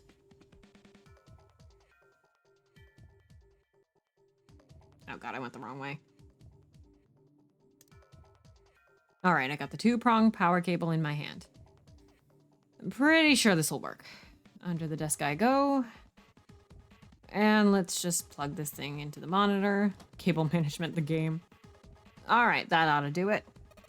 Alright, let's turn the power on. I don't think anything's gonna happen. Why not? Well, it's not connected to the main computer. You never know until you try. Pretty optimistic. Ta-da! Junpei pushed the button on the front of the monitor. With a soft hum, it turned on. Streams of letters that made no sense to Junpei began to scroll across the screen. He had hoped it would turn on, but he hadn't expected this. Huh? It's actually working? So it would seem. Isn't that kind of weird? What? Well, it's not connected to the main computer, right? There's just this keyboard and monitor. The only cable connected to this thing is the power cable we just plugged in. So why is it working? I feel like you can make a fun video game out of cable management, but with increasingly more nonsensical and absurdist cables and connectors, yeah. Maybe it's a wireless display. Clearly this was a reasonable explanation to Lotus. A wireless display? Yeah, it connects to your computer wirelessly. Hence the name. Have you been living in a cave, Junpei? He most certainly had not, but is that normal? Yes, at least where I worked. As they spoke, the lines of letters suddenly stopped and disappeared. The only thing left on the screen was the word pass followed by a colon. It looks like we need to enter a password. Again. There must be a hint around here somewhere. Could you go take a look? Yeah, I'm on it. What are you going to do? I'll see if I can do something about this on my own. On your own? Yep, on my own. Lotus pulled over the nearest chair and dropped herself down onto it in front of the keyboard. Boob. For a second, she stared at the screen. She kneaded her hands, knuckles popping, and twisted her back left, then right. All right, let's kick some ass. Kaoru Sayama moments. Lotus smiled to herself and rubbed her hands together in anticipation.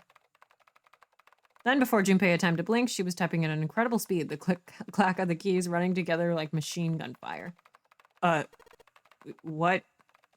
Junpei was, for once, at a loss for words. Didn't expect that, did you? Of course I didn't. What kind of job do you have? What are you? I'm unemployed at the moment. I used to work for a cybersecurity firm, but I quit. What could she possibly be typing in? Why? Lotus blinked. Huh? Oh, it was just something. The women in STEM boob CG. She stopped typing for a moment and her face fell. This was not an avenue of questioning to be pursued, Junpei realized, and quickly shut his mouth. Lotus's fingers began to move again, and in a few seconds she was back up to speed.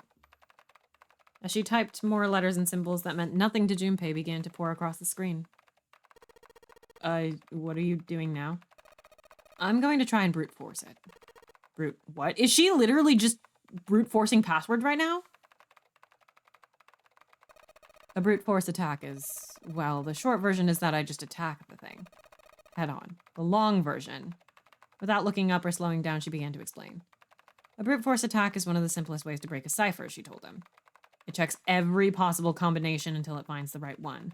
For a complex cipher, it can take a very long time. The thought of doing something like that made Junpei feel tired, but Lotus explained that she was writing a program that would run just such an attack on its own. Hello? Also, hi, Mads. Titty. It's not the most elegant solution, certainly.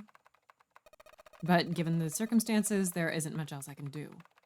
Even as she talked, her fingers never slowed or missed a key. Junpei couldn't help but feel a little odd. Oh, but back to what we were talking about earlier. What were we talking about? The wireless display? It's kind of strange if you think about it, isn't it? How do I put it? Well, let's say you write a program that calculates an addition problem for you. All right? So you enter 1 plus 1. The screen will show you 2. See? Isn't that strange? No, not really. Oh, come on now. Of course a caveman like you would think it was strange. You said so just a minute ago. Huh? You're just not getting it, are you? This is how the blockchain works. Who calculated 1 plus 1? The main computer, right? You said it's connected to the monitor wirelessly? Someone drew this and was like, yeah, that looks normal and regular. Yeah, but someone who grew up in a cave wouldn't know that, right? they'd probably think that this thing here, the monitor, is doing the calculating. And once they decided that, they'll start examining this monitor. They might poke the screen or something. Ah, I see, the color changes when I press it here. Then they might investigate the hardware on the inside. Ah, I see, so this wire supplies power. Eventually, they might even cut the wires. Ah yes, just as I expected. When this wire is cut, no results appear. Therefore, it must be this device which does the calculations. Ooh, it's one of the rainbow screens. But the truth is that, just like you said, the computer is doing the calculating. But these cave people wouldn't know that. Because they have no idea that the monitor and the computer are connected. Wirelessly. Fucking text boxes. Lotus continued to type. What is bro on about for real? Yeah, you know what? We just gotta roll with it, I think. Junpei scratched his head. So, what are you trying to say? Nothing. Really. It's just, I thought maybe... What if the relationship between human beings and our brains is like that? What are we talking about? What are we talking about? June standing in the freezer. Junpei, have you ever heard of the blockchain? It's an economics... Huh? Well, let's say you stick a bunch of electrodes into parts of the brain. A scientist examining the signals they send out might say, interesting, so stimulating this part of the brain causes this person to see colors. Not this my blue is not your blue shit again, no, literally. That must mean this neuron cluster controls that function. Okay, let's see what happens when I cut out this part. Ah, just what I thought. Cutting off this part causes that function to cease. Therefore, human thought processes must occur in the human brain. You get it? It's just like this monitor. Maybe the brain is just an output device, like this monitor. Maybe our thought processes actually occur somewhere else, in a main body. We just don't know it. Oh my god, we're actually getting to the brain cloud. We never even think about it. Just like those cave people wouldn't know about wireless communications. Someone wrote this and was like, yeah, this sounds normal and regular.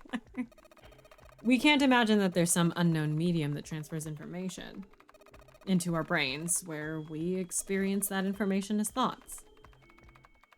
Junpei didn't say anything. Not so much because he had no retort. No, her argument just seemed silly. And he was a little surprised to be hearing something like it from someone like her. Yeah! The brain is just an output device? Human thought actually occurs somewhere else? Did Lotus really think that, he wondered? It was a little creepy, Junpei thought. It sounded altogether too much like a bizarre cultish religion. Yeah. Maybe that's the cause of Seven's amnesia. Girl, what are we talking about? Oblivious to Junpei's increasing discomfort, Lotus continued. If memory is actually stored somewhere else in some sort of main body. Titty 2, electric boogaloo. Somewhere. Maybe he hasn't forgotten anything at all. He's just having a difficult time accessing his memories because the monitor, his brain, has been damaged. I love that this makes absolutely no sense because it's not just it's like, you know how internal combustions work? How internal combustion engines work? What if the brain also combusted internally? You know how there are assembly lines, Junpei? Have you ever considered the fact that perhaps our thoughts are just being assembled on a line? Do you know what the food chain is? Have you ever considered that maybe our thoughts may just be eating smaller thoughts that haven't made it yet? She finishes this explanation and they have 30 minutes left. I suppose that would explain aphasias and blindsight too. I can't do this. Rhythm Heaven reference? Perhaps they actually can speak or see. The monitor just isn't functioning properly. This analogy would have made more sense if you were talking about legitimately the, main body being the brain and every single other part of your body being the wireless, displays. The nervous system. They really decided the nervous system wasn't cool enough. We have to add an extra part to it. Someone's never heard of the scientific method and is just going off nothings. The monitor just isn't functioning properly. I guess people with prosopagnosia could be suffering the same thing.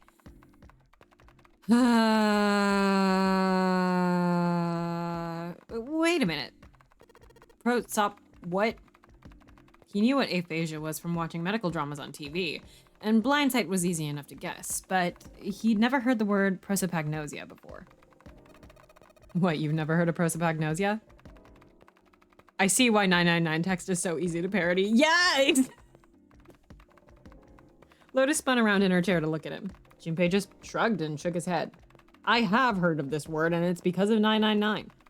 Nope. I mean, I knew what it was before, but, like, probably not the scientific name. What is it? It's all like this. It's like, I know what she's trying to get at, but she's adding in so many paragraphs, yeah. Well, put simply, it means a condition where the mind can't distinguish between human faces.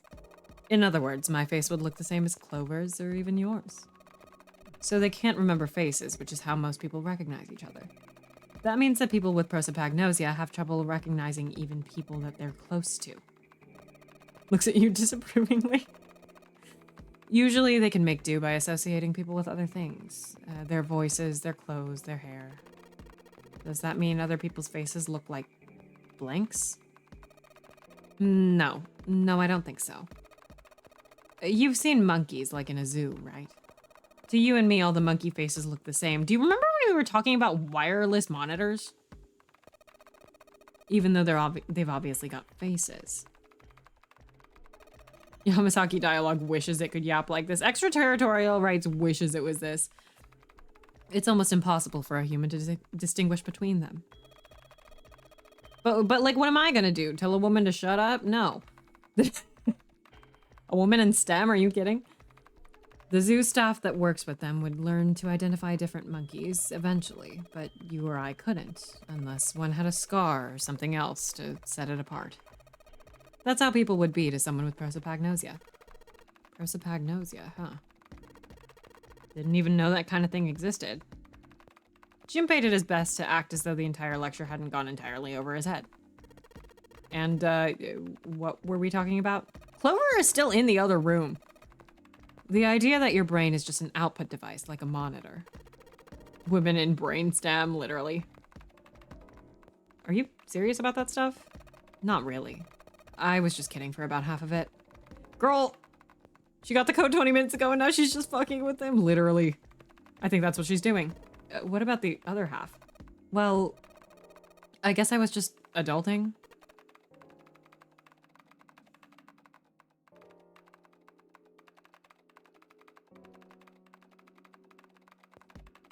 Okay. Clover, what are you doing? Not funny. Lotus's smile had something rather masochistic to it. It's nothing more than a story I made up out of boredom. Don't take it seriously. It was the first thing that came to mind, and I just talked about it to kill time. You know, that thing that we're so lacking in right now.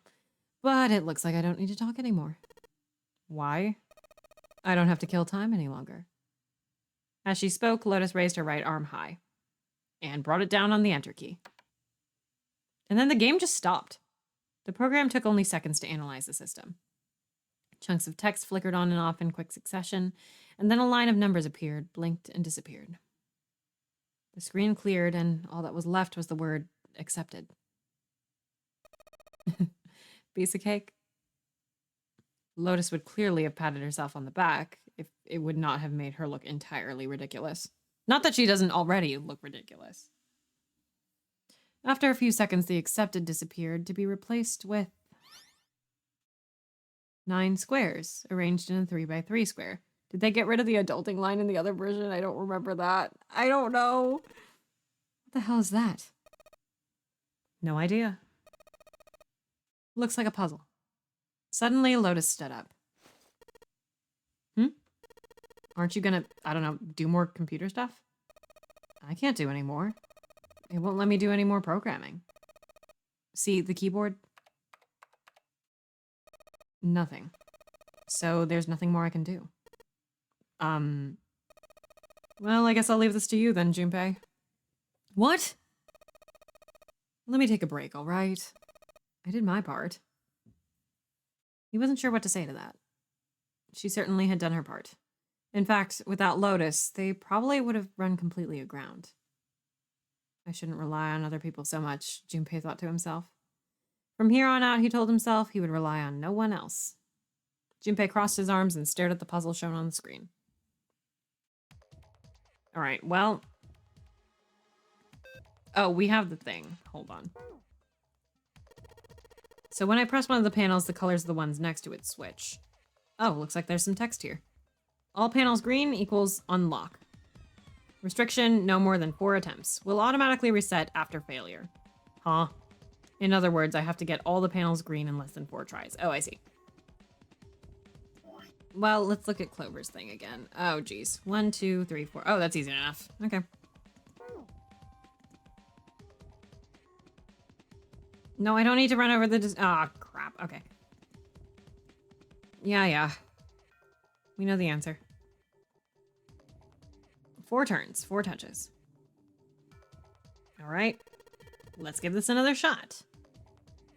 1, 2, 3, 4. Perfect. All right. I solved it. Did you hear a noise just now? Yeah, I did. It sounded like something unlocking. Where did it come from? Clover's gonna be screaming. Oh! Look, Junpei. The lights on the lockers are green. Then we must have unlocked it with the computer puzzle. Ah, a key. There's more than one key in here. This one is small and it looks like it goes to some sort of machine. And this one has the Earth symbol on it.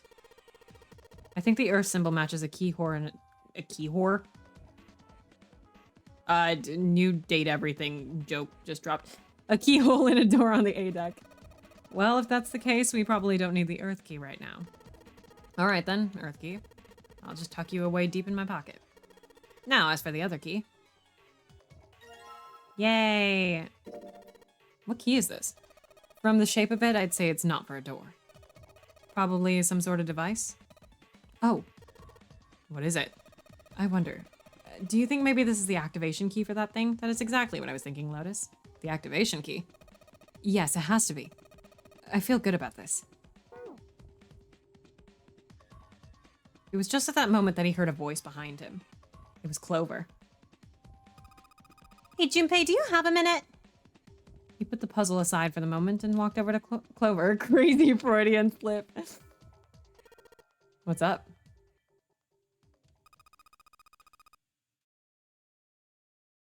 I, wanted to ask you something. Junpei, you went into door 5 with my brother, right? Did you hear him say, like, anything weird? Why is she asking? I just connected a terrible dot to connect.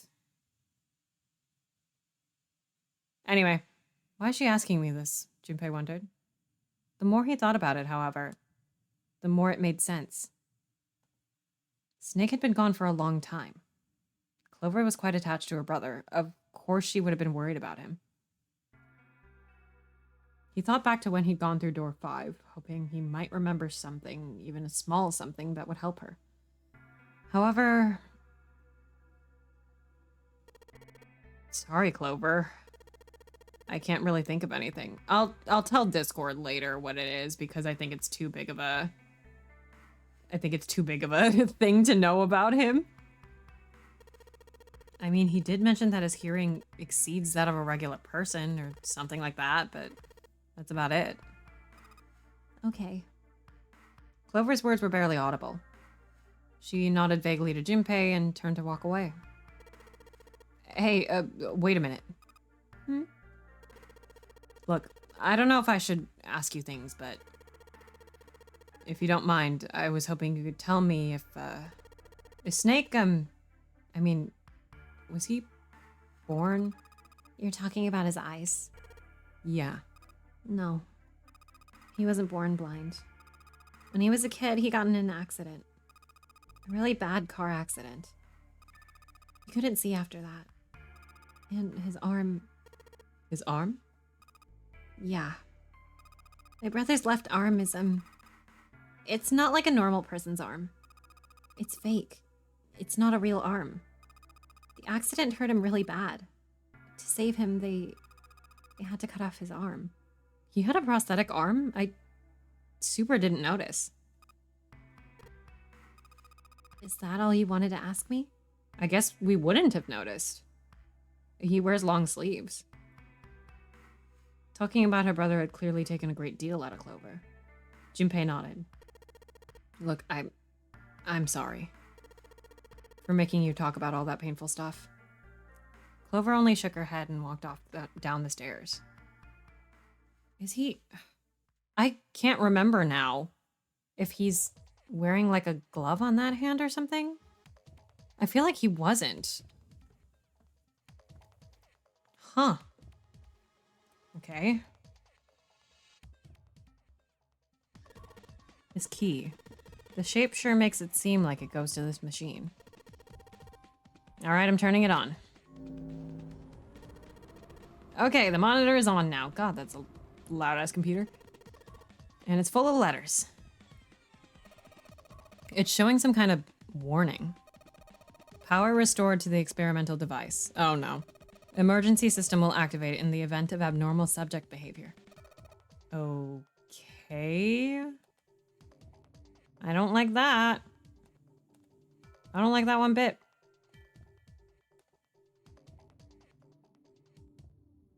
There's a mannequin. Got a bunch of electrodes. This is the monitor. There are a whole lot of cables under this table. Junpei! This thing in here is on now. Yeah, that's because we activated the power over on this side. Could you, like, play with it a little? Okay. Yeah. I'll turn this dial here. I don't think it's working. Nothing happened. Well, maybe she missed something. I should ask her to look around the room again. Maybe if you increase the voltage. Roger. Will do. Okay, I'm gonna go all the way to max voltage. Max voltage? Hey, wait, Clover. Aw, shit. I'm skewed. What? I think, Oh no. Oh no. oh my god.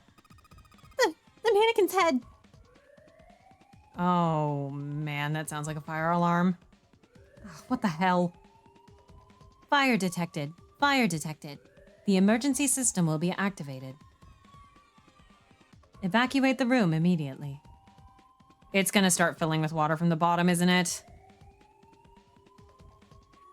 The monitor looks like it was almost melted by the heat from the fire. The mannequin's head is on fire. Okay, it looks kind of funny, but this is no laughing matter. If I don't do something, Clover will... Hey, Junpei, do something! This is your fault! My fault? Is it? Junpei! It's so hot in here, help me! Junpei!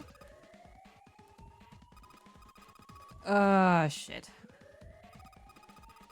Girl, I'm trying to help you.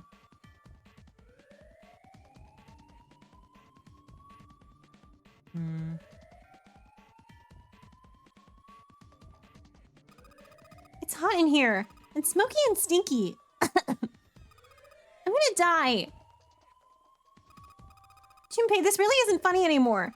What should I do? Please help me. Okay, we have to actually, like, go and do something. Hey, the screen is all red. Malfunction has been detected. Experiment discontinued. It says the emergency system has been activated. Already inserted the key and activated this machine. Apparently the emergency system has been activated. Whatever that means. Typing on this keyboard isn't doing squat. Clover's still in trouble. We have to save her now. Yeah, I'm trying to, man.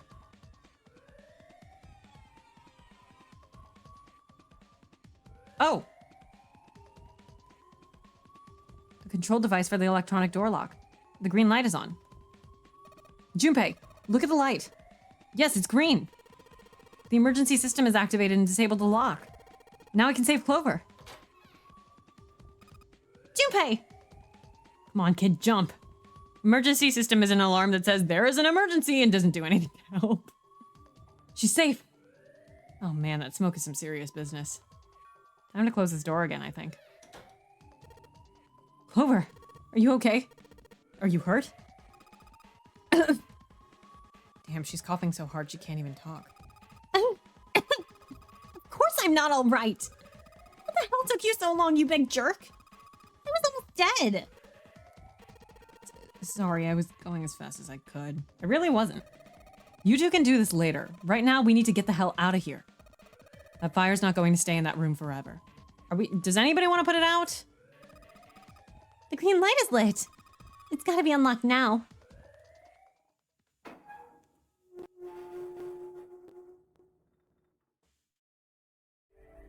Woo! You found it.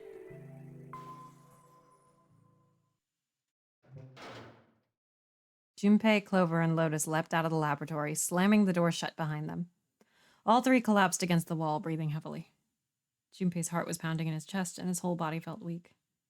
He inhaled gulps of clear air, and with each one, he could feel his body begin to calm down. All right, let's go. By listening to a woman in STEM yap for 20 minutes, they nodded to each other and started off down the hallway. Before long, they found a few new doors, but all of them were locked. Soon they had tried all the doors but one. The final door sat in a corner of the hallway.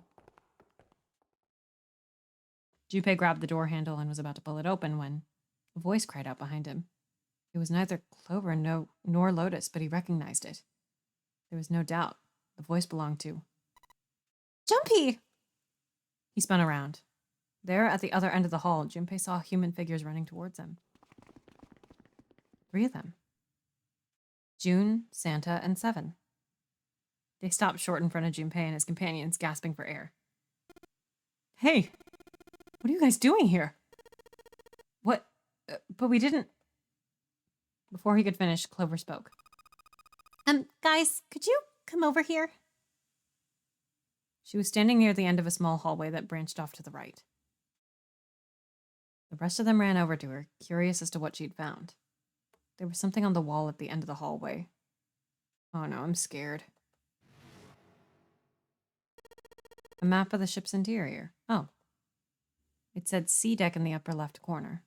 Most likely they assumed it was a map for the floor they were on. Door 7 and door 8. The map confirmed what they already knew. Both doors eventually led to the hallway where they had found themselves. In fact... Yeah, isn't that what I said? Till we find that 9 door, 0 ain't gonna split us up. We might get separated for a little while, but we'll see each other again. Otherwise, we can't open door 9. That's how the nonary game works. Junpei looked at the map of the ship's interior again. As he looked more closely, his surprise and excitement gave way to weariness. One by one, the others saw what he'd seen. As one, they all moved back towards the door Junpei had only a moment ago been ready to open. He pulled the map of the ship's interior off the wall and put it in his pocket and followed the others. The 6 of them stood in front of the door, arrayed in a semicircle. Santa stepped forward. He took hold of the door and spoke without looking back at the other 5. Ready? I'm gonna open it. They nodded their silent assent. With a deep breath, Santa threw open the door.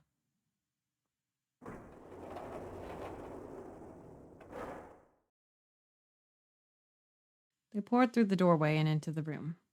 Even without looking around, each one of them knew where they were. They were just where the map had said they would be. The same room they'd been in not so very long ago. Damn. The tremendous central hospital room with empty beds from wall to wall.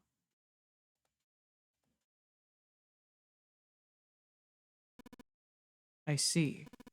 I believe I understand what you're saying. The 6 of you split into 2 teams and went through doors 7 and 8. You solved the puzzles in the operating room and the laboratory, and then met one another in the hallway after opening your respective locked doors. He looked like anyone might after only just waking up, but it seemed that his brain was working as well as ever. He had managed to grasp, summarize, and understand each team's report. At any rate, I feel a bit silly for my little show of altruism. I'm sure you'll be back for me. I did hope you would come back, but I confess I didn't think you'd be back so soon. Ace shook his head with a rueful smile. Well, we saw each other again and we ain't dead, so I say that's good enough. Seven smiled. Anyway, I say we get out of this creepy old place. We found the key we need. The key? Ain't that what I just said? Talking about the Jupiter key. We found it in the operating room. Here. Seven tossed something small and metallic towards Junpei. Oops. He caught it and found that the object was a key. Yep. On it, someone had engraved a symbol very similar to a 4. He looked over at June, who nodded back. It had to be the Jupiter symbol. I remember that one from Sailor Moon. I'm gonna let you hold on to that, all right? Yeah, I got it. Well, I've got something for you too, then. Huh? Here. It's the Saturn key card. We found it in the kitchen. I might lose it. It's probably better if you hold on to it. That way it won't be my fault. It won't be my fault if it gets lost. And with that, she pressed it into Junpei's hand. He felt slightly less than honored. As a group, they now had 3 keys that had not been used. The Sailor Moon reboot is a lot darker than I was expecting. The Earth key, which had been found in the laboratory. The Jupiter key, which Seven had just handed to Junpei. The Saturn key card, which Lotus had just handed to Junpei. Oh, okay, I thought there was going to be a concluding sentence. Junpei tucked the new keys into his pocket. June spoke up. The Jupiter key is supposed to be for the door at the end of that long, straight hallway, right? Yeah. If the map's right, then it connects to the central staircase. Then next to the stairs. Wait. They were the first words anyone had heard out of Clover in quite some time. Her face suggested that they weren't going to be very happy words. What about door 3? Look, you saw the map, right? It's the same as 7 and 8. It'll just lead us back to the big hospital room. There's no point in seeing what's on the other side of that door. But there might be another key in there, dude. There is a point. At least there is for me. There were tears in her eyes, but she glared at Seven as hard as she could, just the same. She looked very much like a frightened puppy. There wasn't a man alive who could have resisted those eyes.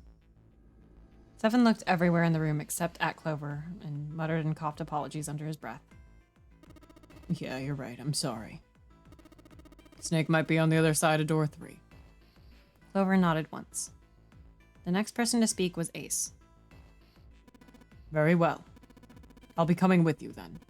I've had a nice long rest. I think it's time I was up and about again. So 7, you'll help me, won't you? Huh? Me? Junpei did the calculations quickly in his head. Okay, 417. Looks like 7 was doing them too. At last he gave up. Yeah, well, I guess that's how it's gotta be. So I'm going with you, huh? Yes, you are. Alright, let's get moving. And so it was decided that Clover, Ace, and 7 would discover what lay beyond door 3.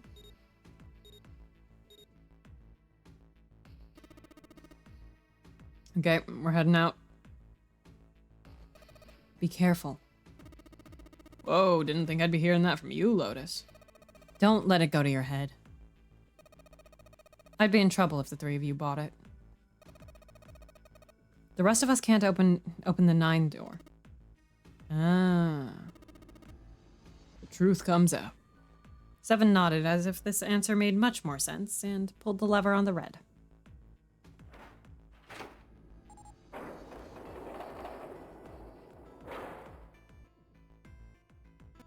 Okay, let's go. The door opened and Ace, Clover, and Seven jumped through it. 6, 7, 8. After exactly 9 seconds, the door closed noisily.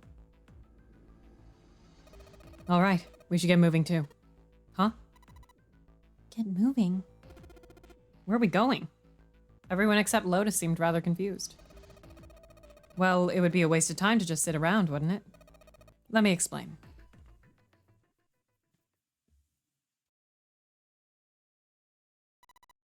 I get it. We're gonna see if we can get anywhere interesting with the Jupiter key. Yes. If we're lucky, we might find Snake. They were at the end of the hallway lined by individual hospital rooms. The Jupiter symbol was engraved on the keyhole. All right, Junpei. Open it, if you please. Yeah, on it. Junpei pulled the Jupiter key out of his pocket and slid it into the keyhole. He twisted. With a nice sharp click, he felt the door unlock. All right, you ready, guys? Junpei's companions nodded. He nodded back, then slowly and quietly opened the door.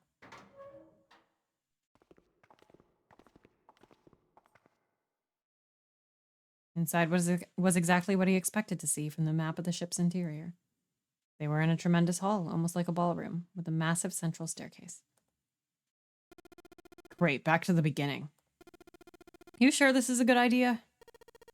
What do you mean? Well, we already searched every inch of this room, didn't we? I'm asking you if there's any reason we came back here. Of course there's a reason. Man, sometimes I can't tell if you're smart or just lucky. Huh? This. Junpei pulled 2 things out of his pockets.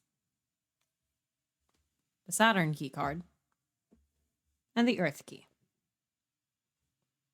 Santa cocked his head to one side like an inquisitive bird and looked at them. After several long moments during which it became apparent that Santa had no idea what the cards meant, June took pity on him. Don't you remember, Santa? On C deck, where we are now, there was a big elevator behind the stairs, remember? And next to the elevator, there was a card reader with the Saturn symbol on it. And on A deck, on the door to the left, there was a keyhole with the Earth symbol on it, I think. I think?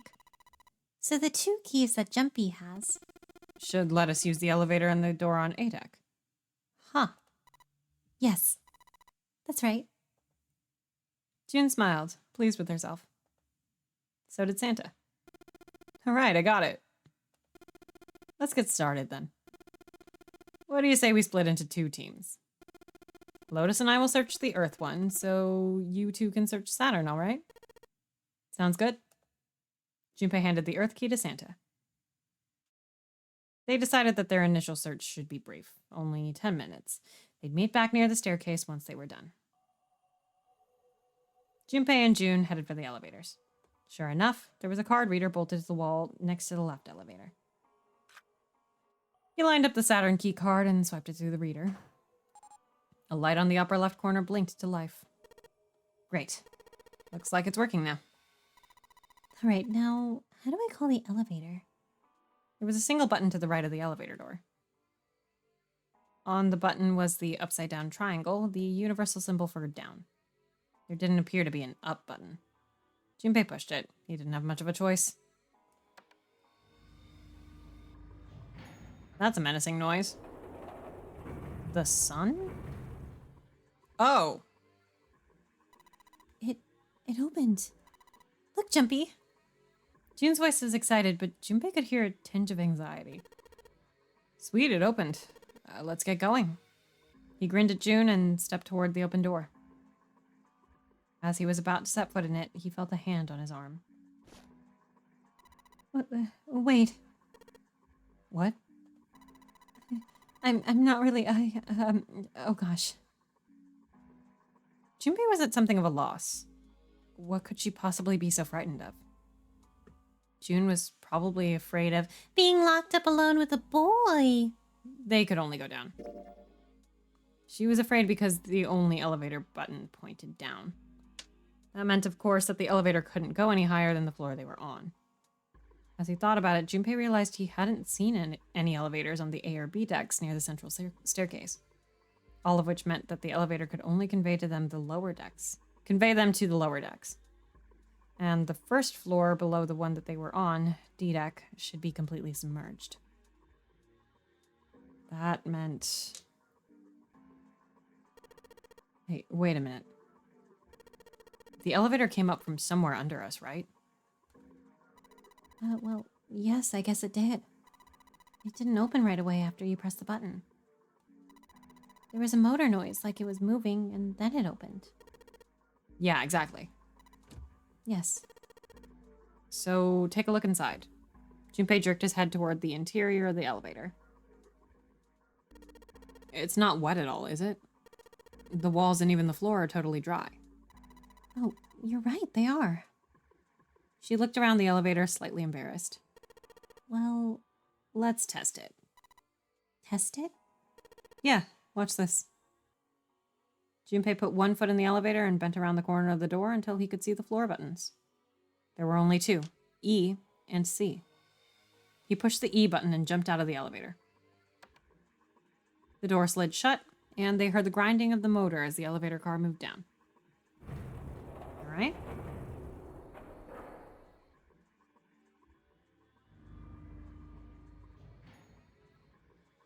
A few moments later, they heard the sound of the elevator door grinding open several floors below. Junpei nodded to June and pressed the elevator button again. A few moments later, the elevator returned. And then the entire floor got covered in seawater and... No kidding.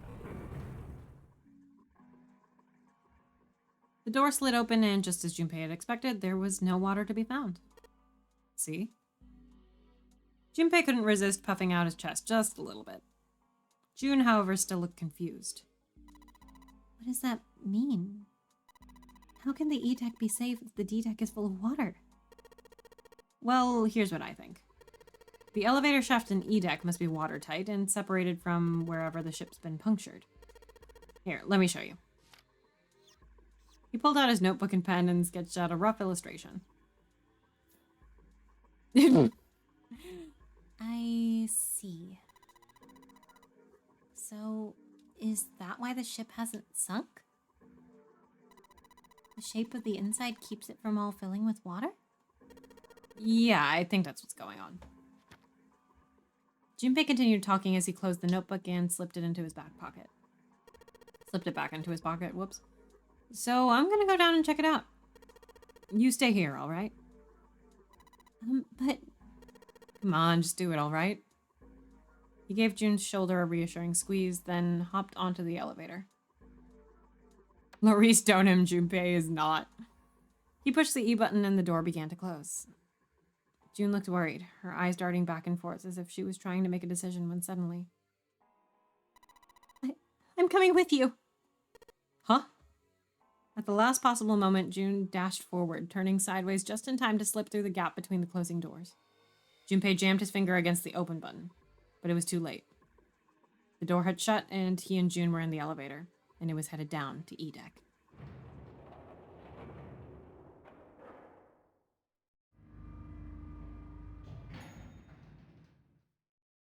He was so surprised by June that he didn't even have time to think about what awaited him on the E deck. The elevator stopped, and the door slid open. I am going to call it there. That is going to be where I call it. Woo. All right. I was actually trying to stop as early as, like, returning to the hospital room. And then I was like, But what if I keep going? All right. What else is happening this week? What is there this week? So, Wednesday, we should be returning to Yakuza 0. We should be starting Majima's section of the game. I'm playing Yakuza 0 with my friends and introducing them to the series. It should be a fun time. Thursday is going to be the first ever Great Ace Attorney Yap stream. We're going to be doing some analysis on the Great Ace Attorney. If you have any like longer questions or discussion that you want to see that isn't going to be like shown, what am I trying to say here? That you haven't already asked a question for like during the stream, you can feel free to do so on my Straw page or my Tumblr or my, various socials, wherever you feel that you want to send me a question, in my Discord server even. Regular Zero or Director's Cut? Regular Zero. Do you think I have Switch 2 money? I don't. I also don't really have an interest in the Switch 2. Anyway, yeah, so Thursday will be our very first Yappa stream for Yakuza 0. Not for Yakuza 0, for the Great Ace Attorney. God, could you imagine? I guess I could also do that for Yakuza 0, but no, we're doing it for the Great Ace Attorney. We will be yapping. We'll be talking about analyzing the first case of the game. And we will be talking about what it's like to revisit it on a replay, because holy shit, the replay value in that one case. Yeah, if you're not already a part of it, feel free to join my Discord. There's a ton of yapping and discussion happening in that Discord as always. What else is coming on after Thursday? No Dual Destinies this weekend on Max's channel, but we will be back to the Great Ace Attorney this weekend. We will be starting the adventure of the Unbreakable Speckled Band, and I will be joined by Zach from Save Data Team. If you're not familiar with Save Data Team, they do a stream of Ace Attorney with an actual lawyer, and they were lovely to guest on their stream with. I played Callisto U in their Ace Attorney investigation stream, and I'll be putting out an actual official announcement of that on my socials probably tomorrow. So make sure that you see my poorly photoshopped memes as usual. All right, yeah, that will be on Saturday. Sunday, we should be back to Zero Escape, I'm pretty sure. Unless I get busy once again, or I get very, very sleepy. But Zero Escape is a bit more of a relaxing stream. Maybe I'll bring some guests on or something. We'll see. We'll see what happens. Anyway, what else is there? I think that's it. Is anybody that I know live? Oh, Alkovic is live right now playing Date Everything. I don't know if Alkovic knows me, but both of us are Tasha Coffee affiliates. I think Alkovic is actually a like partner or like a bigger collaborator. But we may as well raid Alkovic because she's currently playing Date Everything, and that is always fun to see. All right. And I always like to end my stream with a raid if I can. It's more fun to spread the joy, I feel. Anyway, I will see y'all around on the internet Wednesday then. Yeah. Yeah, should be fun. All right. Anyway, I will see y'all back with Zero Escape next week. Anyway, let me start that raid really quick. Hell yeah. All right. Everybody have a good night. Make sure to stay hydrated, stay safe, stay cool or warm if you're in the Southern Hemisphere. Anyway, have a good night, everybody. Yippee.